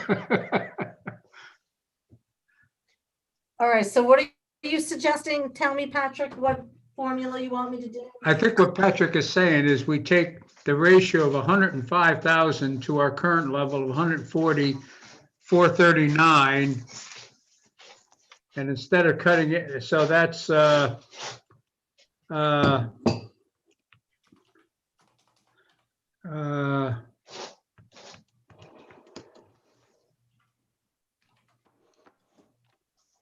on. 105,000 divided by 140,439. We cut everybody by 25%. Right.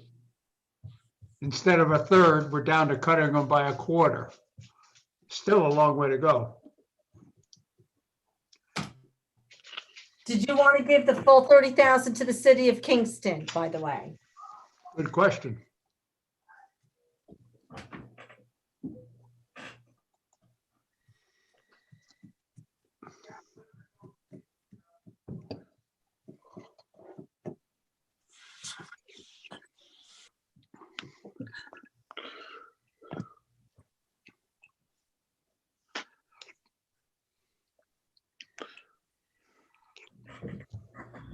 All right, hang on 1 second. Let me just do something.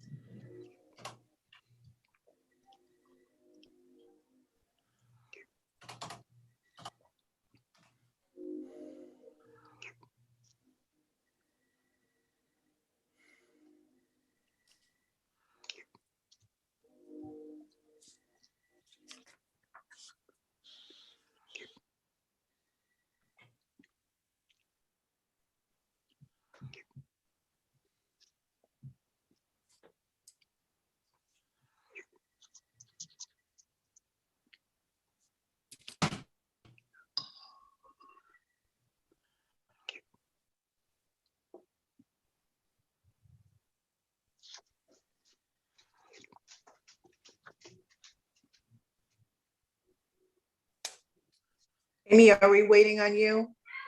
Trying to figure out if I can get this formula to work. Oh, And okay. see if it works.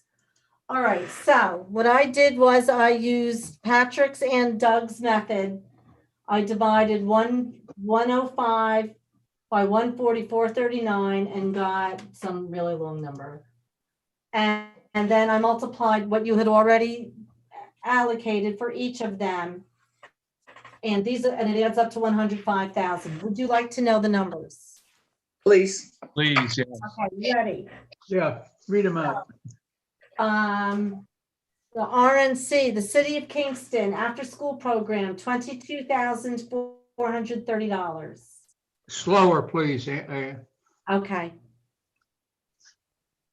After School Program, $22,430. Okay. Boys and Girls Club Kitchen Club, $11,215. Okay, Mhm. Family of Woodstock, Hodge Center Children's Program, $14,953. Mhm. Legal Services, Housing Stability for Seniors, $11,215.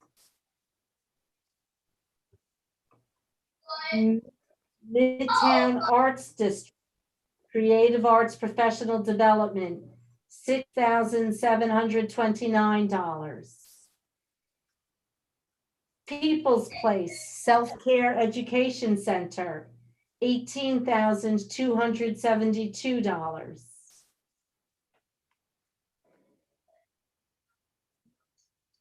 Ready? yep, Read and Write, $3,738.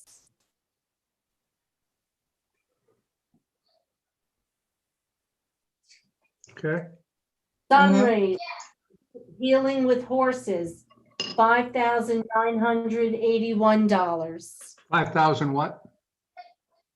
981. Okay, thank you. And Transart Pinkster Job Training, $10,467. Okay. That all sums to 105. According to Excel, unless I did something really wrong. I doubt you did anything wrong, Amy. I could very well have done something wrong. You want to look over those numbers, stare at them and see if you like them? I'd like to change the horse to 0 and the reading, increase that by 5,000. Say again, zero out the Healing with Horses and do what? 5,000 for the reading and write program. They're saying zero out horses and bump read and write a little bit.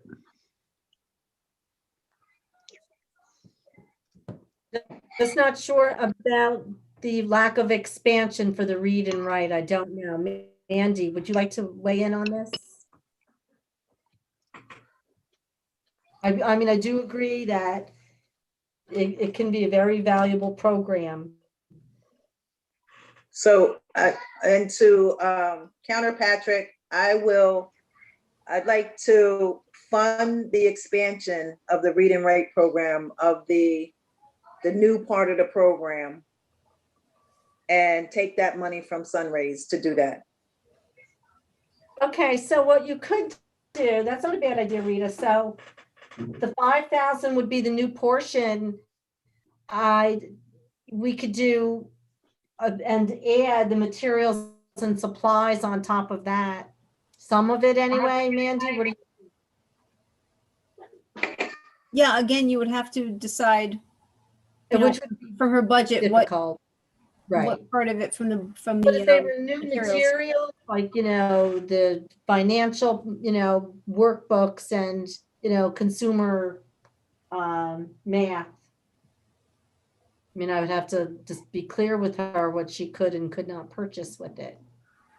And so, and how much of that 5,981 would we subtract from that to give to read and write for that new program? With the addition of the materials. 5,000, it would be $1,262, right? Is my math right, Patrick and I think Doug and so. everybody? Do it in my head. But then where's the rest of it go to? Coca-Cola. You want to zero, you want to zero out horse, right? You said. A suggestion. Yeah, Actually- but then you got some money to give someplace else. Right. Oh, okay. So I wasn't totally in favor of zero out in Sunrays.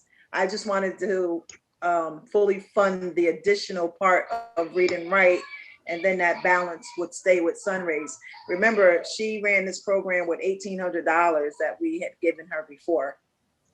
And so she is, I think that she's dedicated to the program, whether she gets the full amount from us or not, she's still gonna run this program with what she has. I agree with that. Just, yeah, with just giving read and write the difference and keeping the difference with the sun rays. You're talking about transferring like about $1,200 from one to the other, right? Right, but we could also probably get away with adding some materials and supplies, because the majority of her request is for salaries and stipends. She's got 1,000 for materials and supplies. And so if she's now expanding the program, not only for additional students, but new material, she may need to invest a bit of that 1,000 in purchasing new material, whether it's software or workbook. Or just, I know they do fun things too, they paint and, it's not all work, there's some play. So you could add, take some, some of that $1,000 that you wanted from materials and supplies and add it to that 5,000 if you want. Another idea would be to round all these numbers. A lot of them have really odd numbers at the end, and give that to read and write for materials. I think it adds up. Once you take all of that down, it probably adds up to a couple more $100. Let's round it up and give it to them, huh? Round it down. Round it down. Well, Yeah, round it down, right. Yeah, round it down, right. Right. I keep looking at that the horse program, and the expenses are for fences and water troughs and toilets and all these things. I personally, I think she's in a bad spot. She doesn't have a good spot to do it in. She's got to provide everything for that spot to even be viable. It sounds to me like she needs another spot to do her program in with a lot less money. Patrick has a good point, I have to say. Yeah, where she ran the program last time for 1,800, that place already had all the infrastructure, correct? But these are tents, rent a fence, they're not permanent installations. Yeah. So we're basically, we would be basically, doing this program for her. But I think Patrick is right. I think Patrick is right. If she found another spot that already has the infrastructure, she could probably do it for a lot less. Yeah, I don't think this program can succeed year after year without getting money from us or somewhere. Here's another one, that could use some help finding some finances, some grants or whatever. But, we've talked about this already, is people relying on us every year to fund their program. And essentially this is, maybe there's a couple new, twists and stuff to this, but, this sounds like essentially the same program. And I don't see how she's ever going to make this a successful business doing what she's doing. Like Patrick says, this is the amount of work of tearing this down and setting it up. I've been involved a couple times with the movies in the park, and that was an incredible amount of work setting up that screen and taking it down. And she's doing this every time she does something down there. I mean, So it's just, So let's zero it.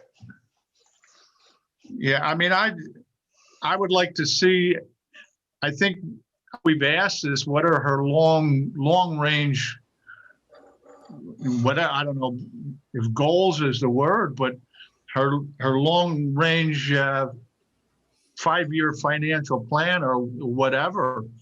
I mean, she can't really have one, unless, as somebody suggested, if there was some kind of amusement park around the city that she could, just rent a space and have everything set up, you're still not talking a lot of money. She's not making a lot of money off of this, to offset the time and expenses for this. This is an incredible amount of time for this endeavor. And hey, she's certainly dedicated that she keeps doing it. I mean, she can't be making anything on this, so, I don't know, but I have a feeling, she applied for the COVID and we turned her down for the COVID, and what she get $1,800 last time.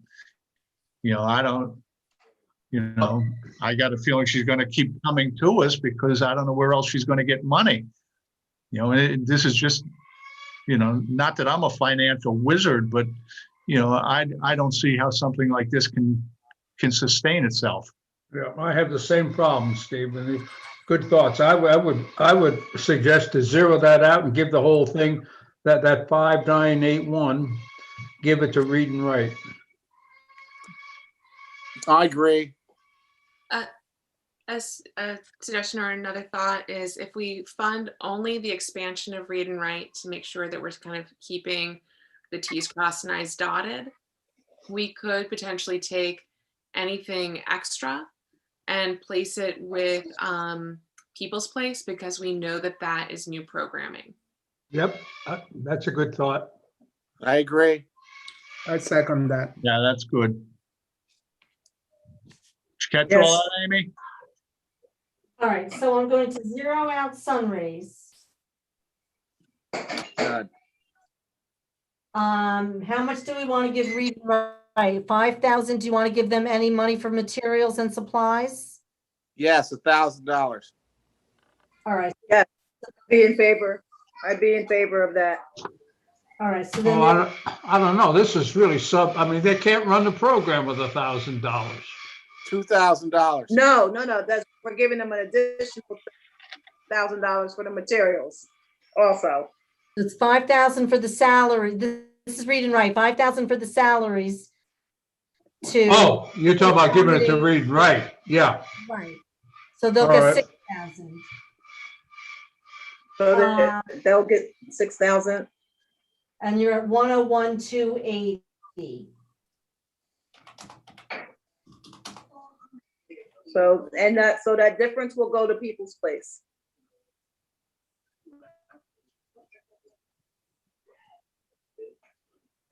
As long as I can do yoga. You guys okay with that? I'm okay with that. So what's the total for People's Place now? So that will be, hold on. So that'll be 18,272 plus 337.20. Hang on.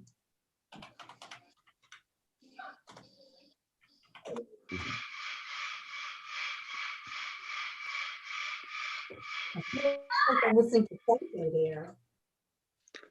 That's my parrot. That's my bird. 21,992. Hold on, let me make sure everything ends up.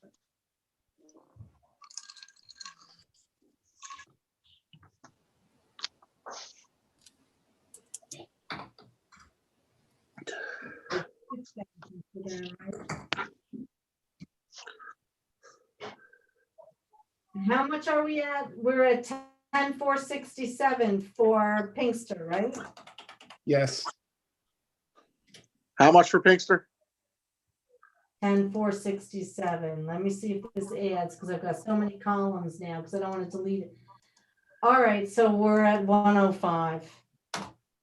All right, so let me do new numbers. Make sure everything is good. Amy, would it be beneficial or correct to go through each ask and how much we're giving before we close the meeting? Sure. Okay, so Rondout after school program, City of Kingston, They asked for 30,000. They are slated to receive 22,430. Boys and girls asked for 18,750. They are scheduled to receive 11,215. Family of Woodstock Hodge Center Food Program. They asked for 27,000. You are recommending $14,953.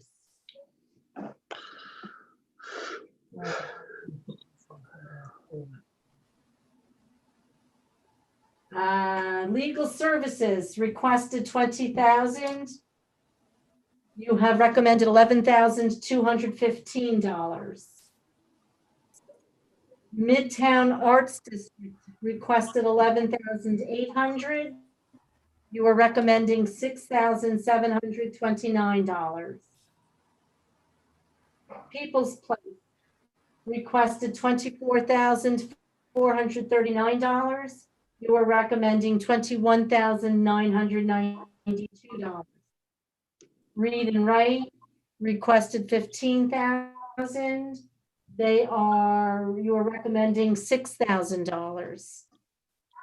Sunrays Healing Horses, they requested $11,272. You are recommending they receive nothing. Transart Pinkster Job Training, they requested $7,600. You are recommending $10,467. Would you please repeat People's Place? People's Place requested $24,439. Yeah, And you have recommended $21,992. okay, thank you. And all that sums to 105,000, right? I sure hope so. Will somebody confirm before I start to delete all my numbers? Amy, I did the same numbers and it was 105,001. All right, so we're off by money. We need another hour. Well, it's by $1, but I just, Take it from the lawyers. Well, because it goes to 67 cents, 83 cents. So I just, it's just rounded when you get it in there.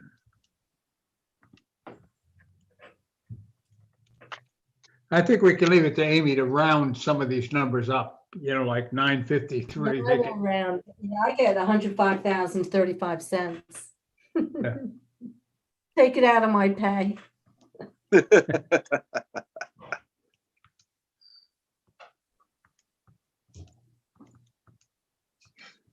So does anybody have any concerns?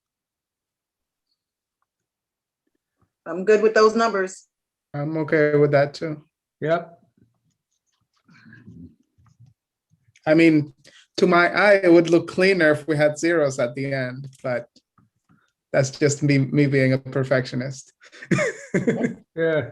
Like looking at People's Place and they're $8 off from 22,000 is just. Yeah. It's okay. It's all money. Don't worry. It's all money. It's all good. Yeah, all down to last two. Okay, looks like we have a winner. Hang on. Okay. I suggest take another 2,000 from the lawyers and give it to the Read and Write program. I wish we could. I don't think we can, right? No, I would give it to Boys and I don't Girls think- Club. Boys and Girls Club. Anybody? I wish. No, we got If 105. we were to take in. Let's leave it. If you wanted to take anything down, I would suggest the internship for Pinkster.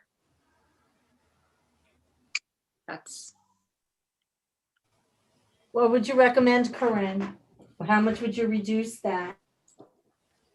Because they've got the lead time to create more funding, and because the program at Boys and Girls Club would come probably sooner, and also because of their, they already have other interns that they're looking to get, and because they would have to have an intern that would be in Kingston. We know they would need people in Kingston if they're doing a festival in Kingston. Then I would, I would cut that number. I would suggest cutting that number even in half. And, you could place, which means you could basically bump up Boys and Girls Club. You could also, give a little more to Family of Woodstock. And you could, consider, yeah. So that's kind of, but also the numbers do line up to 105. So I also understand people want to let it rest. I think that the internship, the paid internship with Pinkster is awesome. I'm just flagging that I think that they have other sources that will make this internship happen, that there will be opportunities for youth in Kingston to work with this, organization, work with professionals.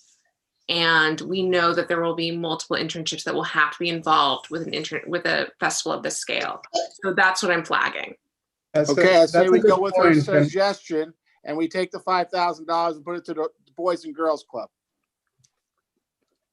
Yeah, I'm good with that. Karen, those are great points.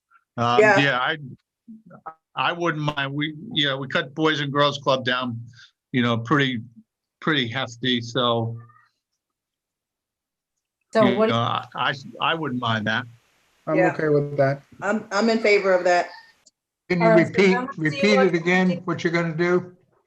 how much do you want to take away from TransArt? 5233. Deduct that or get them down to that? Nope, deduct that amount. That's what you're all agreeing to? Yep. Everybody good? So, And you're- Give so- that to People's Place. I'm sorry, to Boys and Girls. all right, so I'm going to take 10,467 and take away 5233, correct?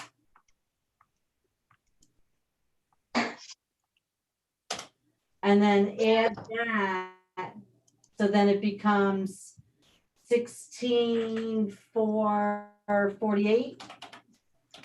Is my math right? 16 what? Thank you. 16,448. Huh? So TransArt is 5233 and Boys and Girls Club is 16,448.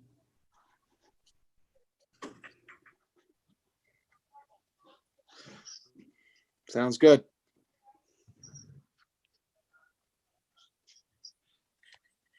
Thank you, Corinne. That was a great suggestion.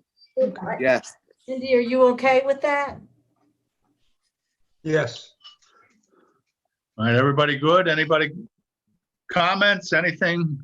I mean, that sounds like it. Sounds like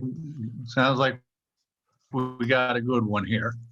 I can't get any money from the lawyers? Everybody You can't get any good? money from the lawyers?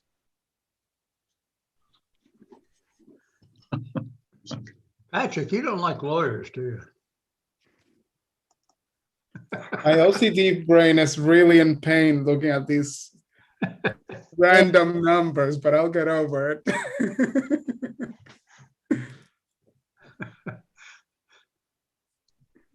Okay, shall we leave well enough alone? Yes, sir. I'm good with it. Let's All right. book it. Okay. All right, Midtown Sewers, fully So I'm funded. not quite correct? sure.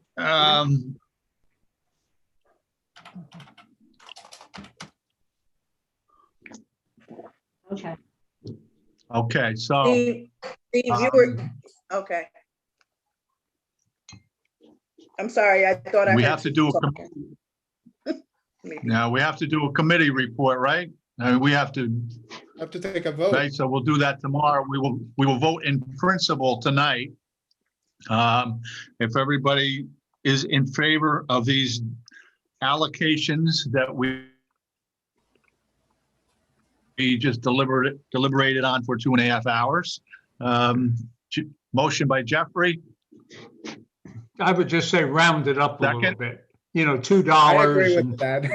Take $2 All right. and 38 and all that, round it up. Where as a Sure. All right. Want Well, me- You want to give Mandy and me permission to do that? To yeah, make Jeffrey happy, to give everybody ending with a 0? Yeah. Okay, we can play with it. yeah, we want Jeffrey to be able to sleep tonight. Yeah, he's All right. I can't even look down at the spreadsheet with these numbers. I will sleep better too. I will sleep better too. You're not alone. Okay, so we have a motion. Do we have a second? second. Who made the Second by motion? Doug. Jeffrey.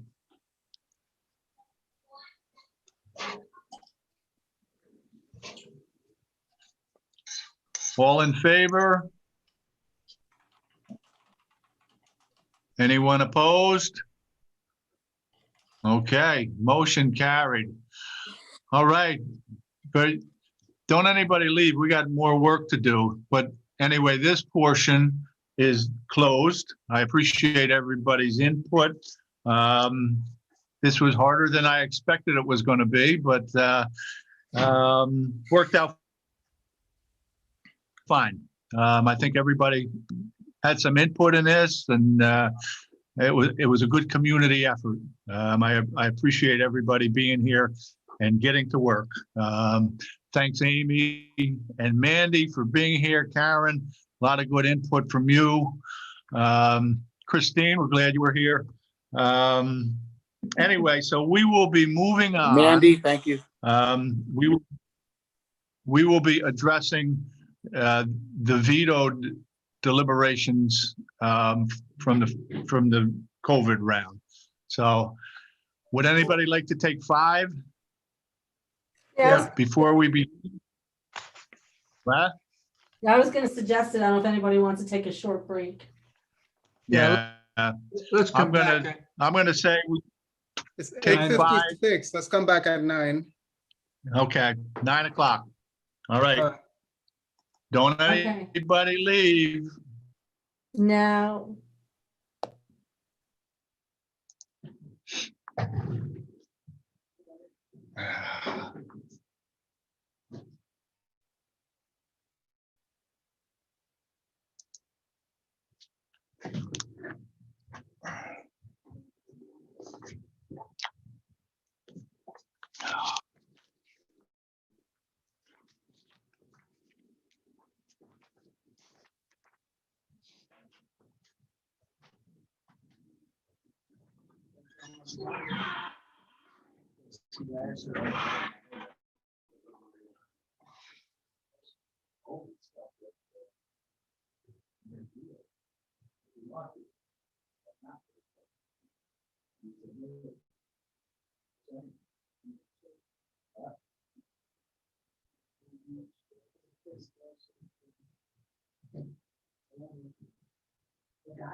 Like, yeah, 'cause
I have one question to ask while we're waiting.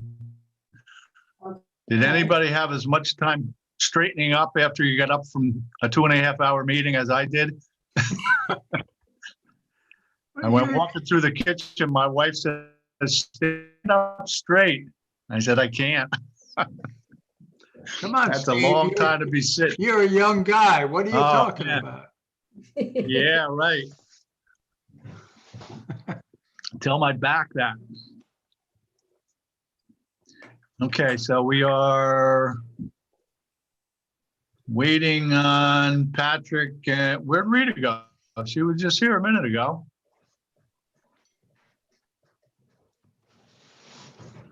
There she is. All right. So as soon as Patrick gets here, we will get started again.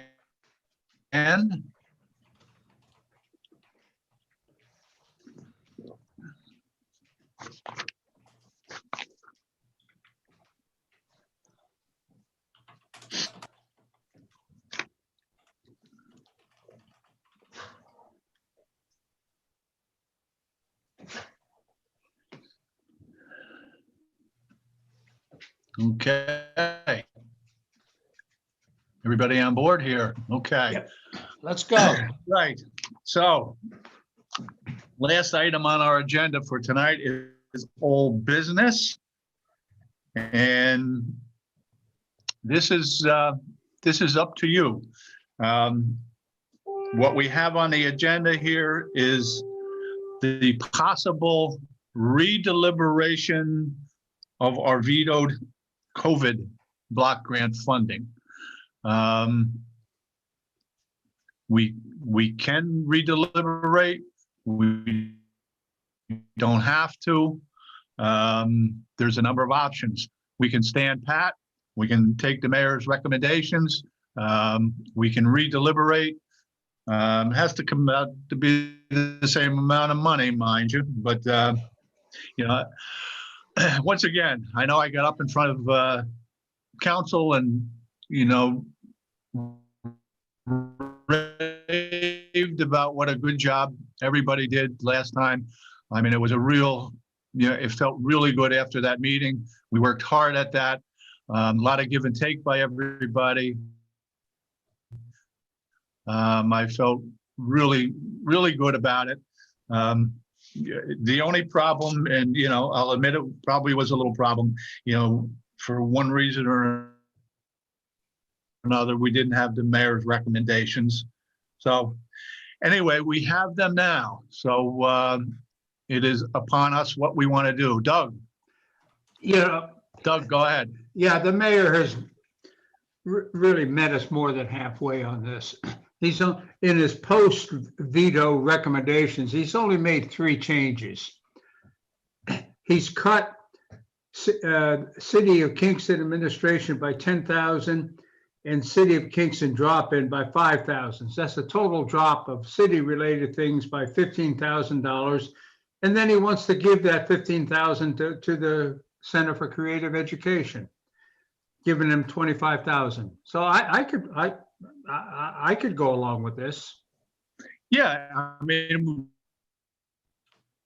we're not far apart. I mean, it's not like we got a half a world between us. I wish we had this before. That we didn't have to sit here tonight and have me ask you this question. But anyway, here we are. So let's decide what we want to do. If we want to go down through the list, we want to, well, again, yeah. There's only 3 changes. Right. And to tell you the truth, last year we did compromise on the, on the administrative costs. We didn't have the opportunity to do it this year. So, hey, I'm not really opposed to compromise. I think that's really what gets things done in the end. So Patrick, go ahead. Unmute.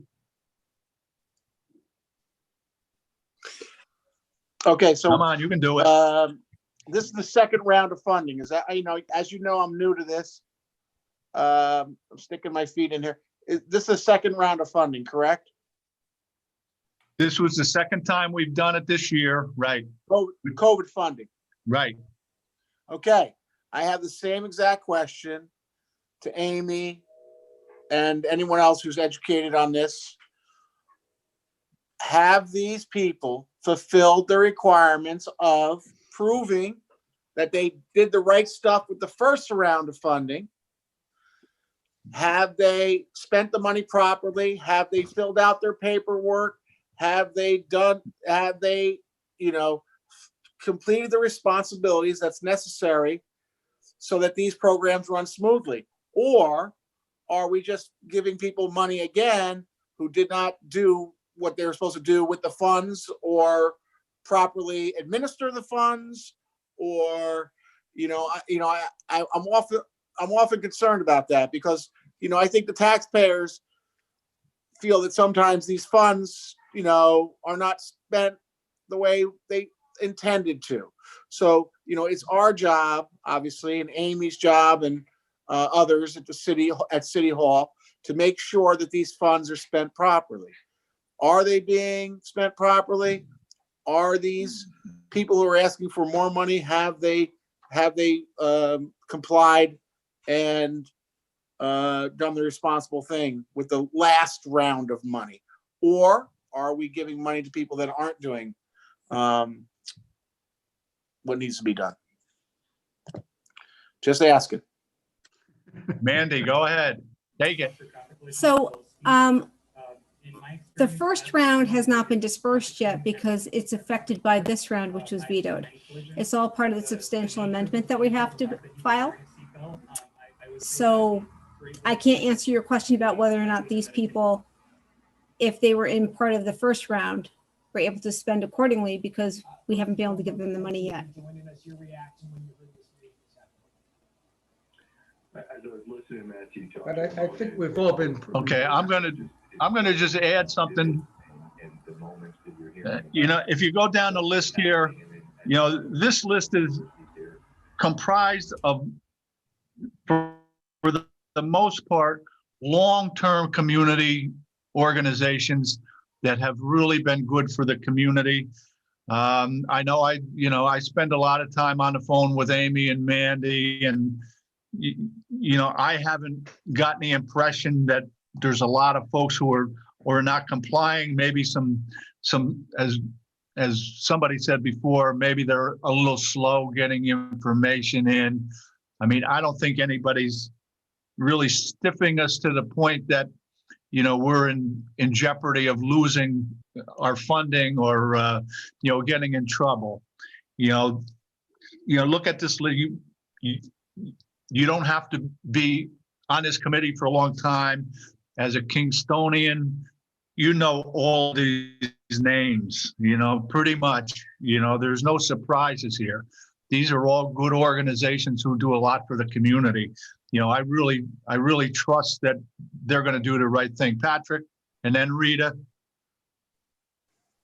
Steve, as you know, organizations change hands. They have different administrations. They change people, the way they operate. I'm just asking Amy again, which I know she wasn't happy with the last time I asked her this. I'm asking Amy and anyone else who could help me with this. Are these people delinquent with any of their paperwork? Are they delinquent with what they should be doing? Are they not being held accountable? And should we not give them funding if they are not?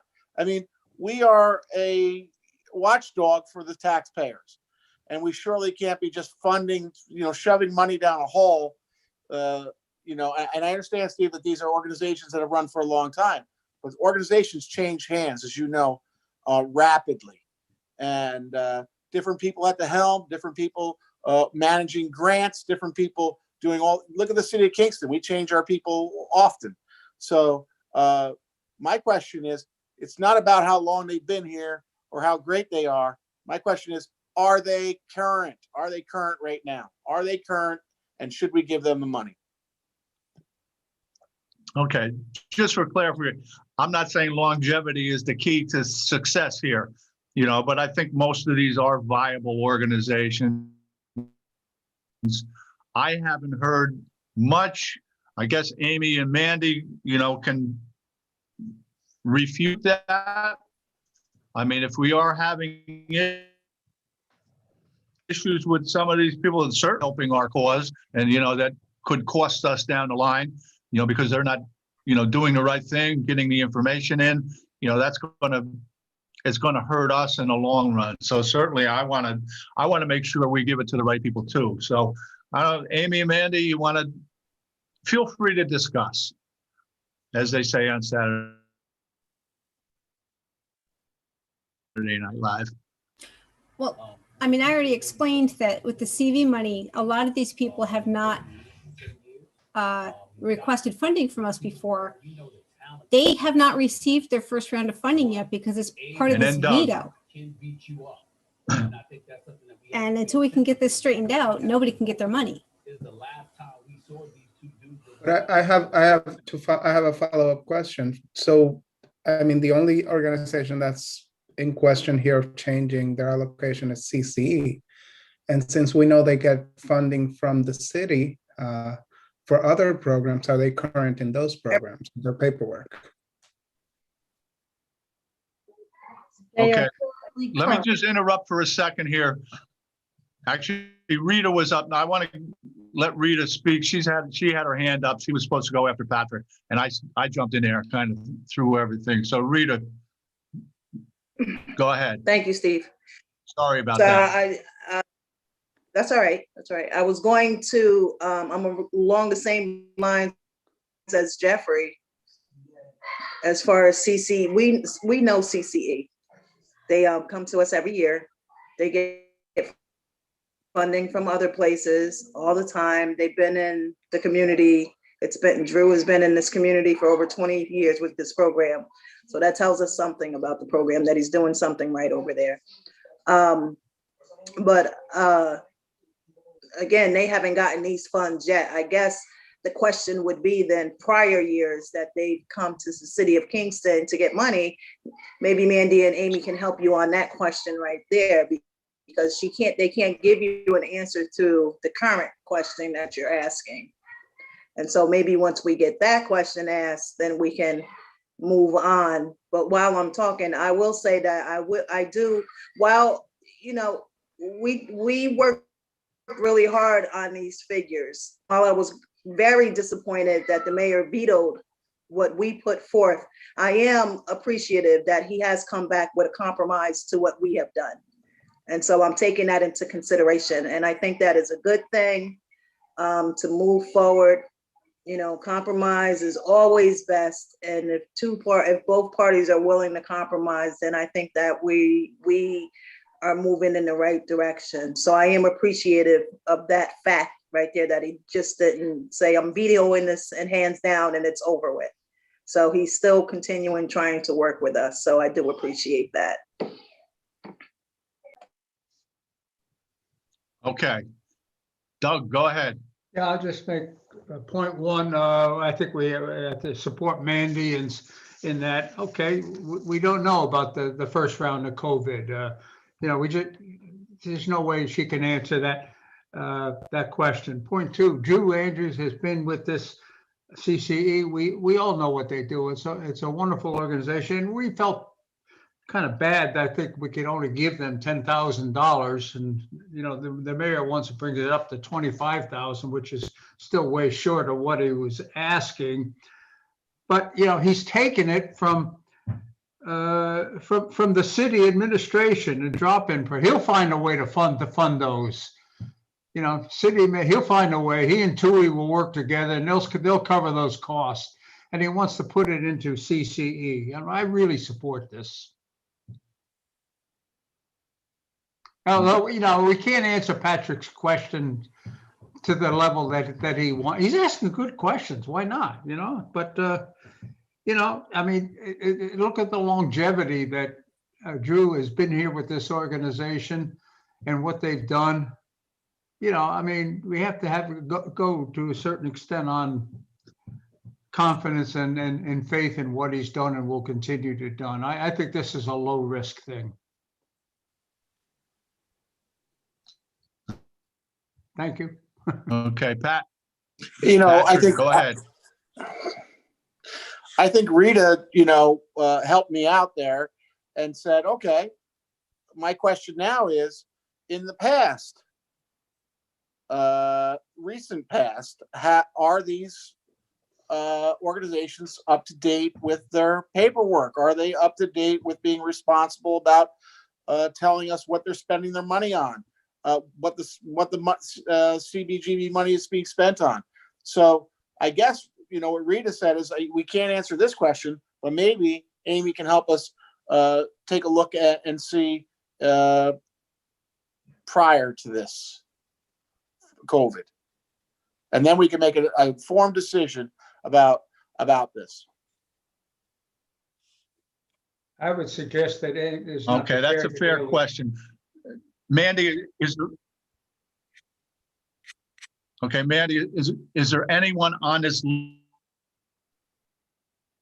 list that jumps out at you as someone who has been either delinquent getting information in or has not lived up to the agreement that we've reached with them as to what they're supposed to accomplishing? Is there anyone on this list? I think that's what Patrick's looking for.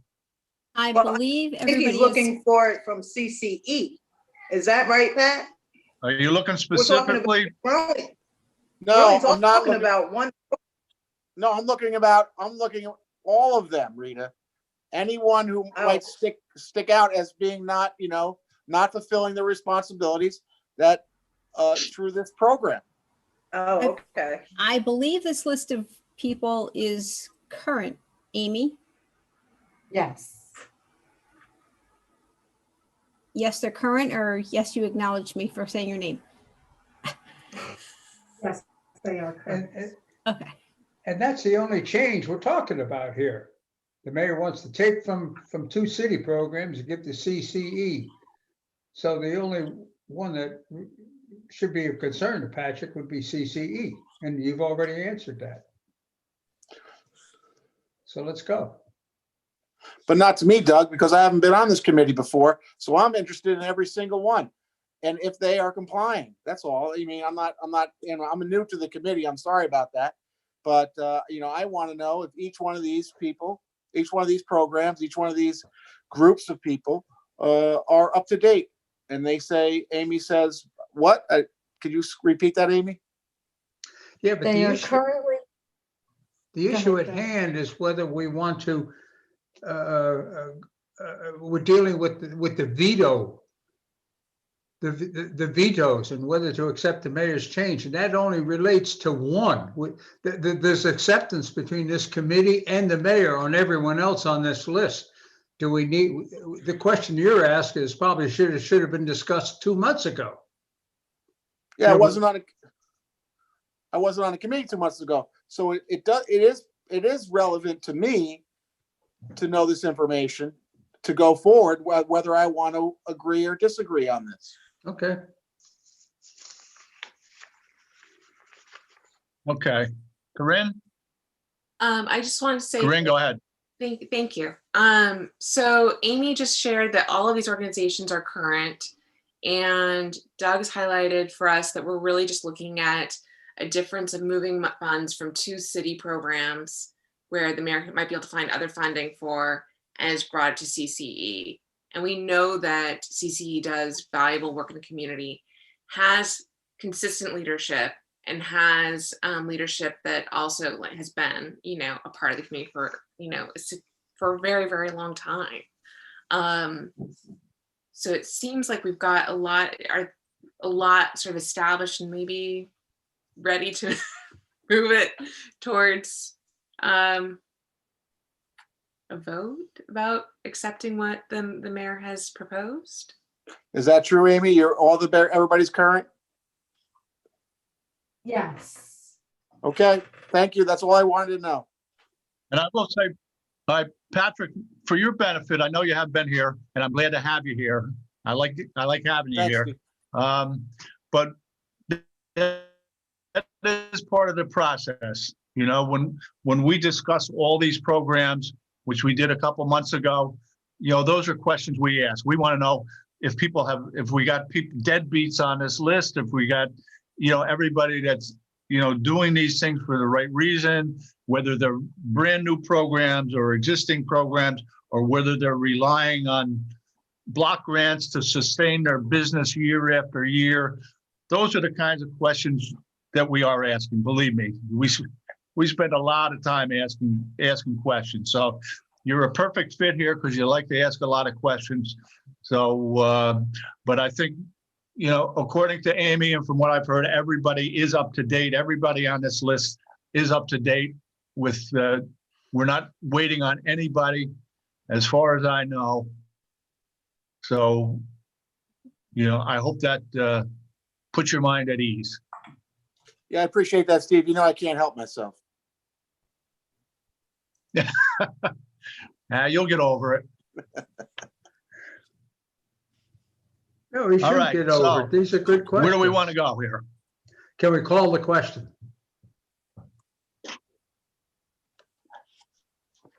Or do we All have right. to have a motion first? Do we want to change anything here? Say again? I'd like What'd to you say, call- Doug? I'd like to call the question. To do that, do we need a motion? We do. Why, do you want to make a motion? Sure.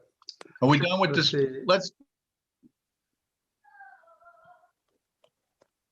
this? see. Before we have a motion, does anybody have any further questions for Mandy or Amy or anybody?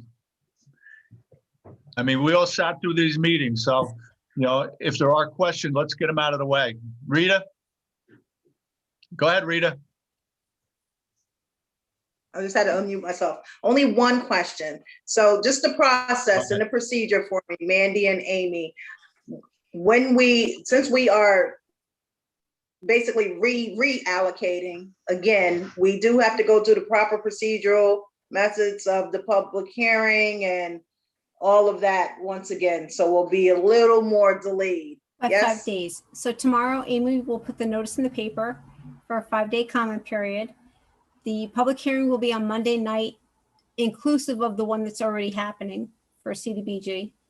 And then, Okay. good Lord willing, the creek don't rise. It can get to the council on Tuesday. We'll be able to vote on it Tuesday night. Excellent. I love your phrasing. My mother used to say that all the time. Lord willing, and the creek don't rise. But I'm surprised. We do have to have a hearing on this? I'm just looking at Robert's rules or whatever. We have I'm to have sorry. Yes, because the numbers changed a little bit. Okay, So yeah.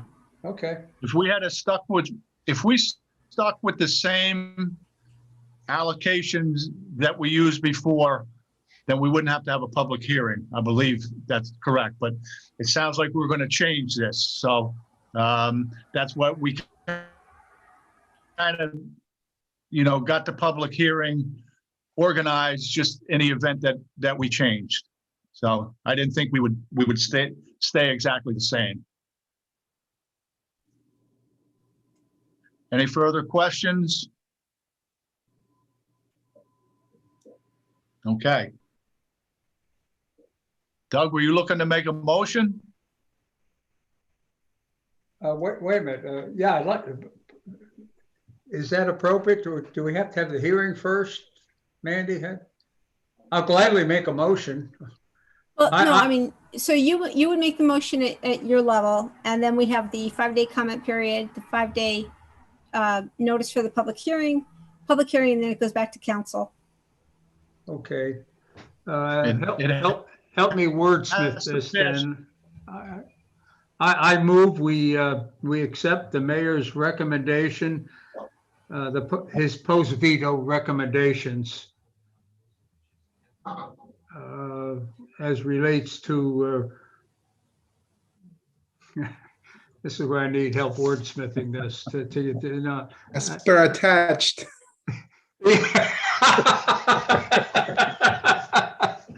Come on, Right. Doug, come on, you can do it. Okay, I move we accept the mayor's recommendations of February 22nd related to his post veto recommendations of the CBDG Development Committee's recommendations of whatever date it was. I don't know, whatever. Okay, I'm sorry, Doug. Can you repeat that, Doug, please? I'm not sure I can. I'm just kidding. This is recorded. Can we play it back? Okay, we have a motion on the floor. Do we have a second? Second by Patrick. Any further discussion? Everybody good? Okay, I will call for the vote. All in favor? Anyone opposed? Okay, motion carried. Okay, that wasn't so bad, was it? Maybe Manny can Okay. clean up that motion. Yeah, we'll get to that. This I'm is sure Amy's basically, working on that. we're doing this in theory until we can get a committee report. So anyway, that brings us to the end of our business for tonight. Okay, yeah, 3 hours, what the heck, huh? What else were we gonna do? Watch TV? I wasn't doing anything else Listen, anyway. once again, yeah, I appreciate you guys. The input you give is incredible. I mean, there is nobody on this committee or, yeah, everybody is really giving valuable information here. And, you know, I've been on committees and organizations where everybody sits there staring at you all night. Nobody does that here. This is so refreshing to work with you guys. This is really a pleasure to work with you all. I appreciate your input, your dedication to this most difficult of topics. But anyway, that being said, we are at the end. Yeah. So, oh, Amy? You have the 95,000 reallocation to vote on.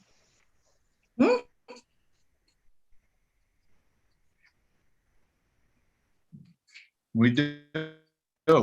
You had voted to For the give round, the first round, first right? round, you had the 95,000 remaining, and you were going to maximize the city's administration. The mayor vetoed and proposed that you instead maximize RUPCO and give the remainder to the city admin. Okay.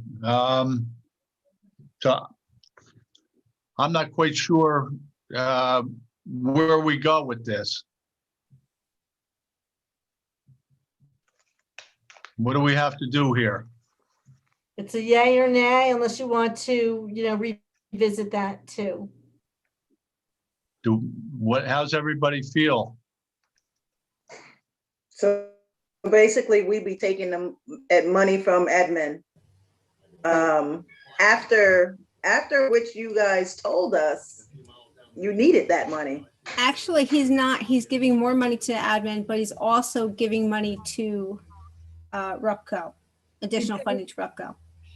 Well, no, because we were going to give 50-some thousand to admin. We were going to give 58,000 to admin. Because we got 30 for the first round and we were eligible to get 88 and change.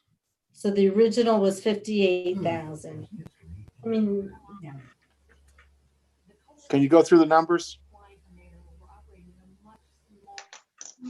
Yes, hang on 1 second. I will get those for you. The numbers would be 62.1 for RUPCO and 32.9 for admin. And how much is that? What was the amount that we had originally given to admin? It was about 58,000.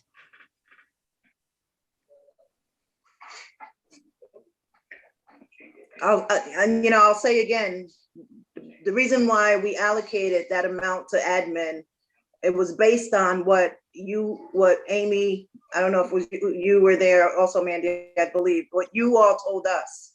And I think that's what we based our numbers on. You based it on the maximum that we would be eligible to.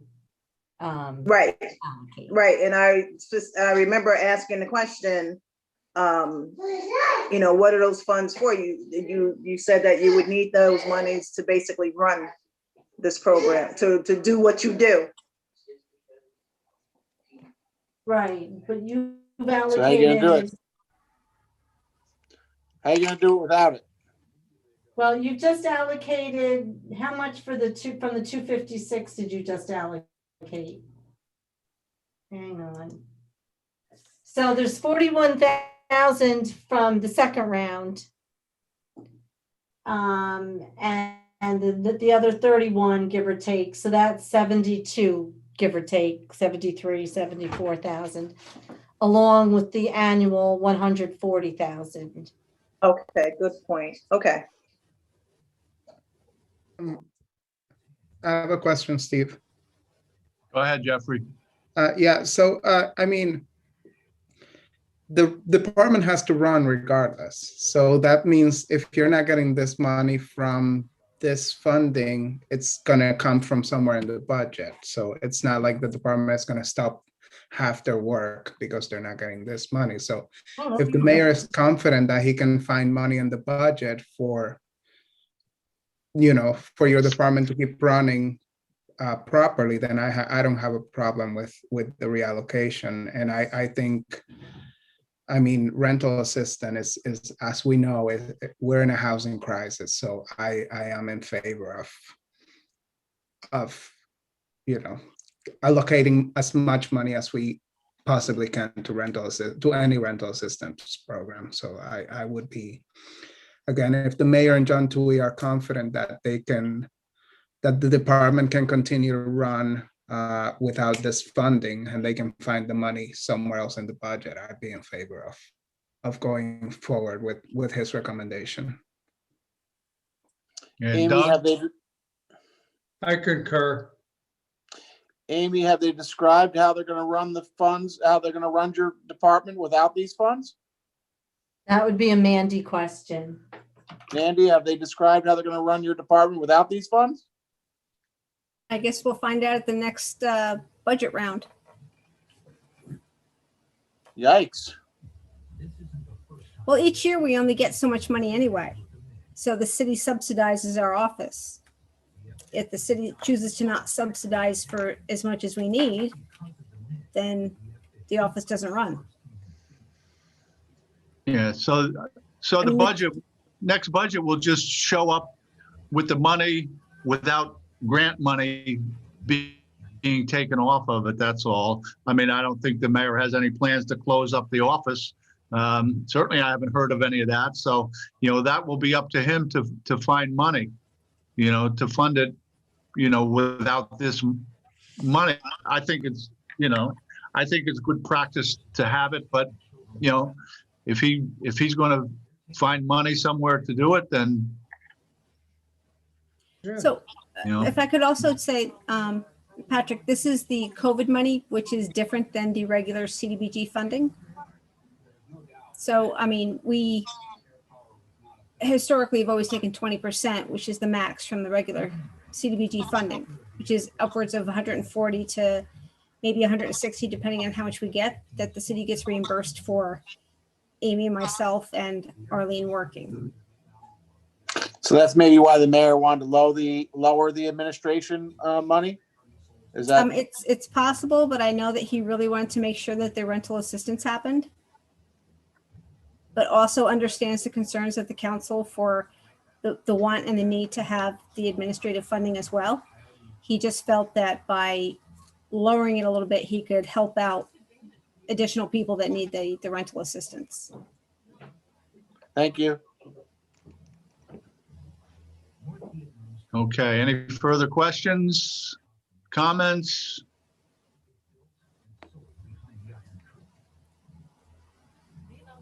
Going once, going twice. All right, I guess, now, do we need a motion for this? Yeah. Yes, Mandy? yes. Yes. All right. Because this will We also need be a mo, part we of need, the five-day notice that we're gonna put in. okay.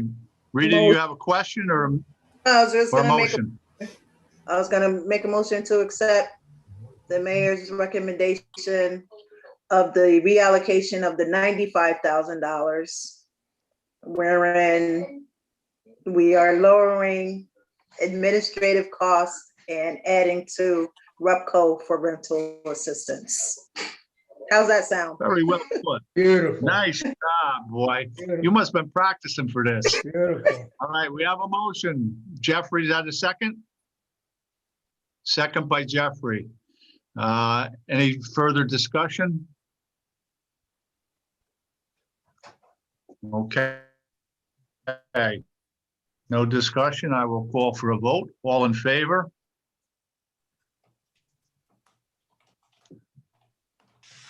Anyone opposed? Okay, motion carried. Okay, am I forgetting anything else?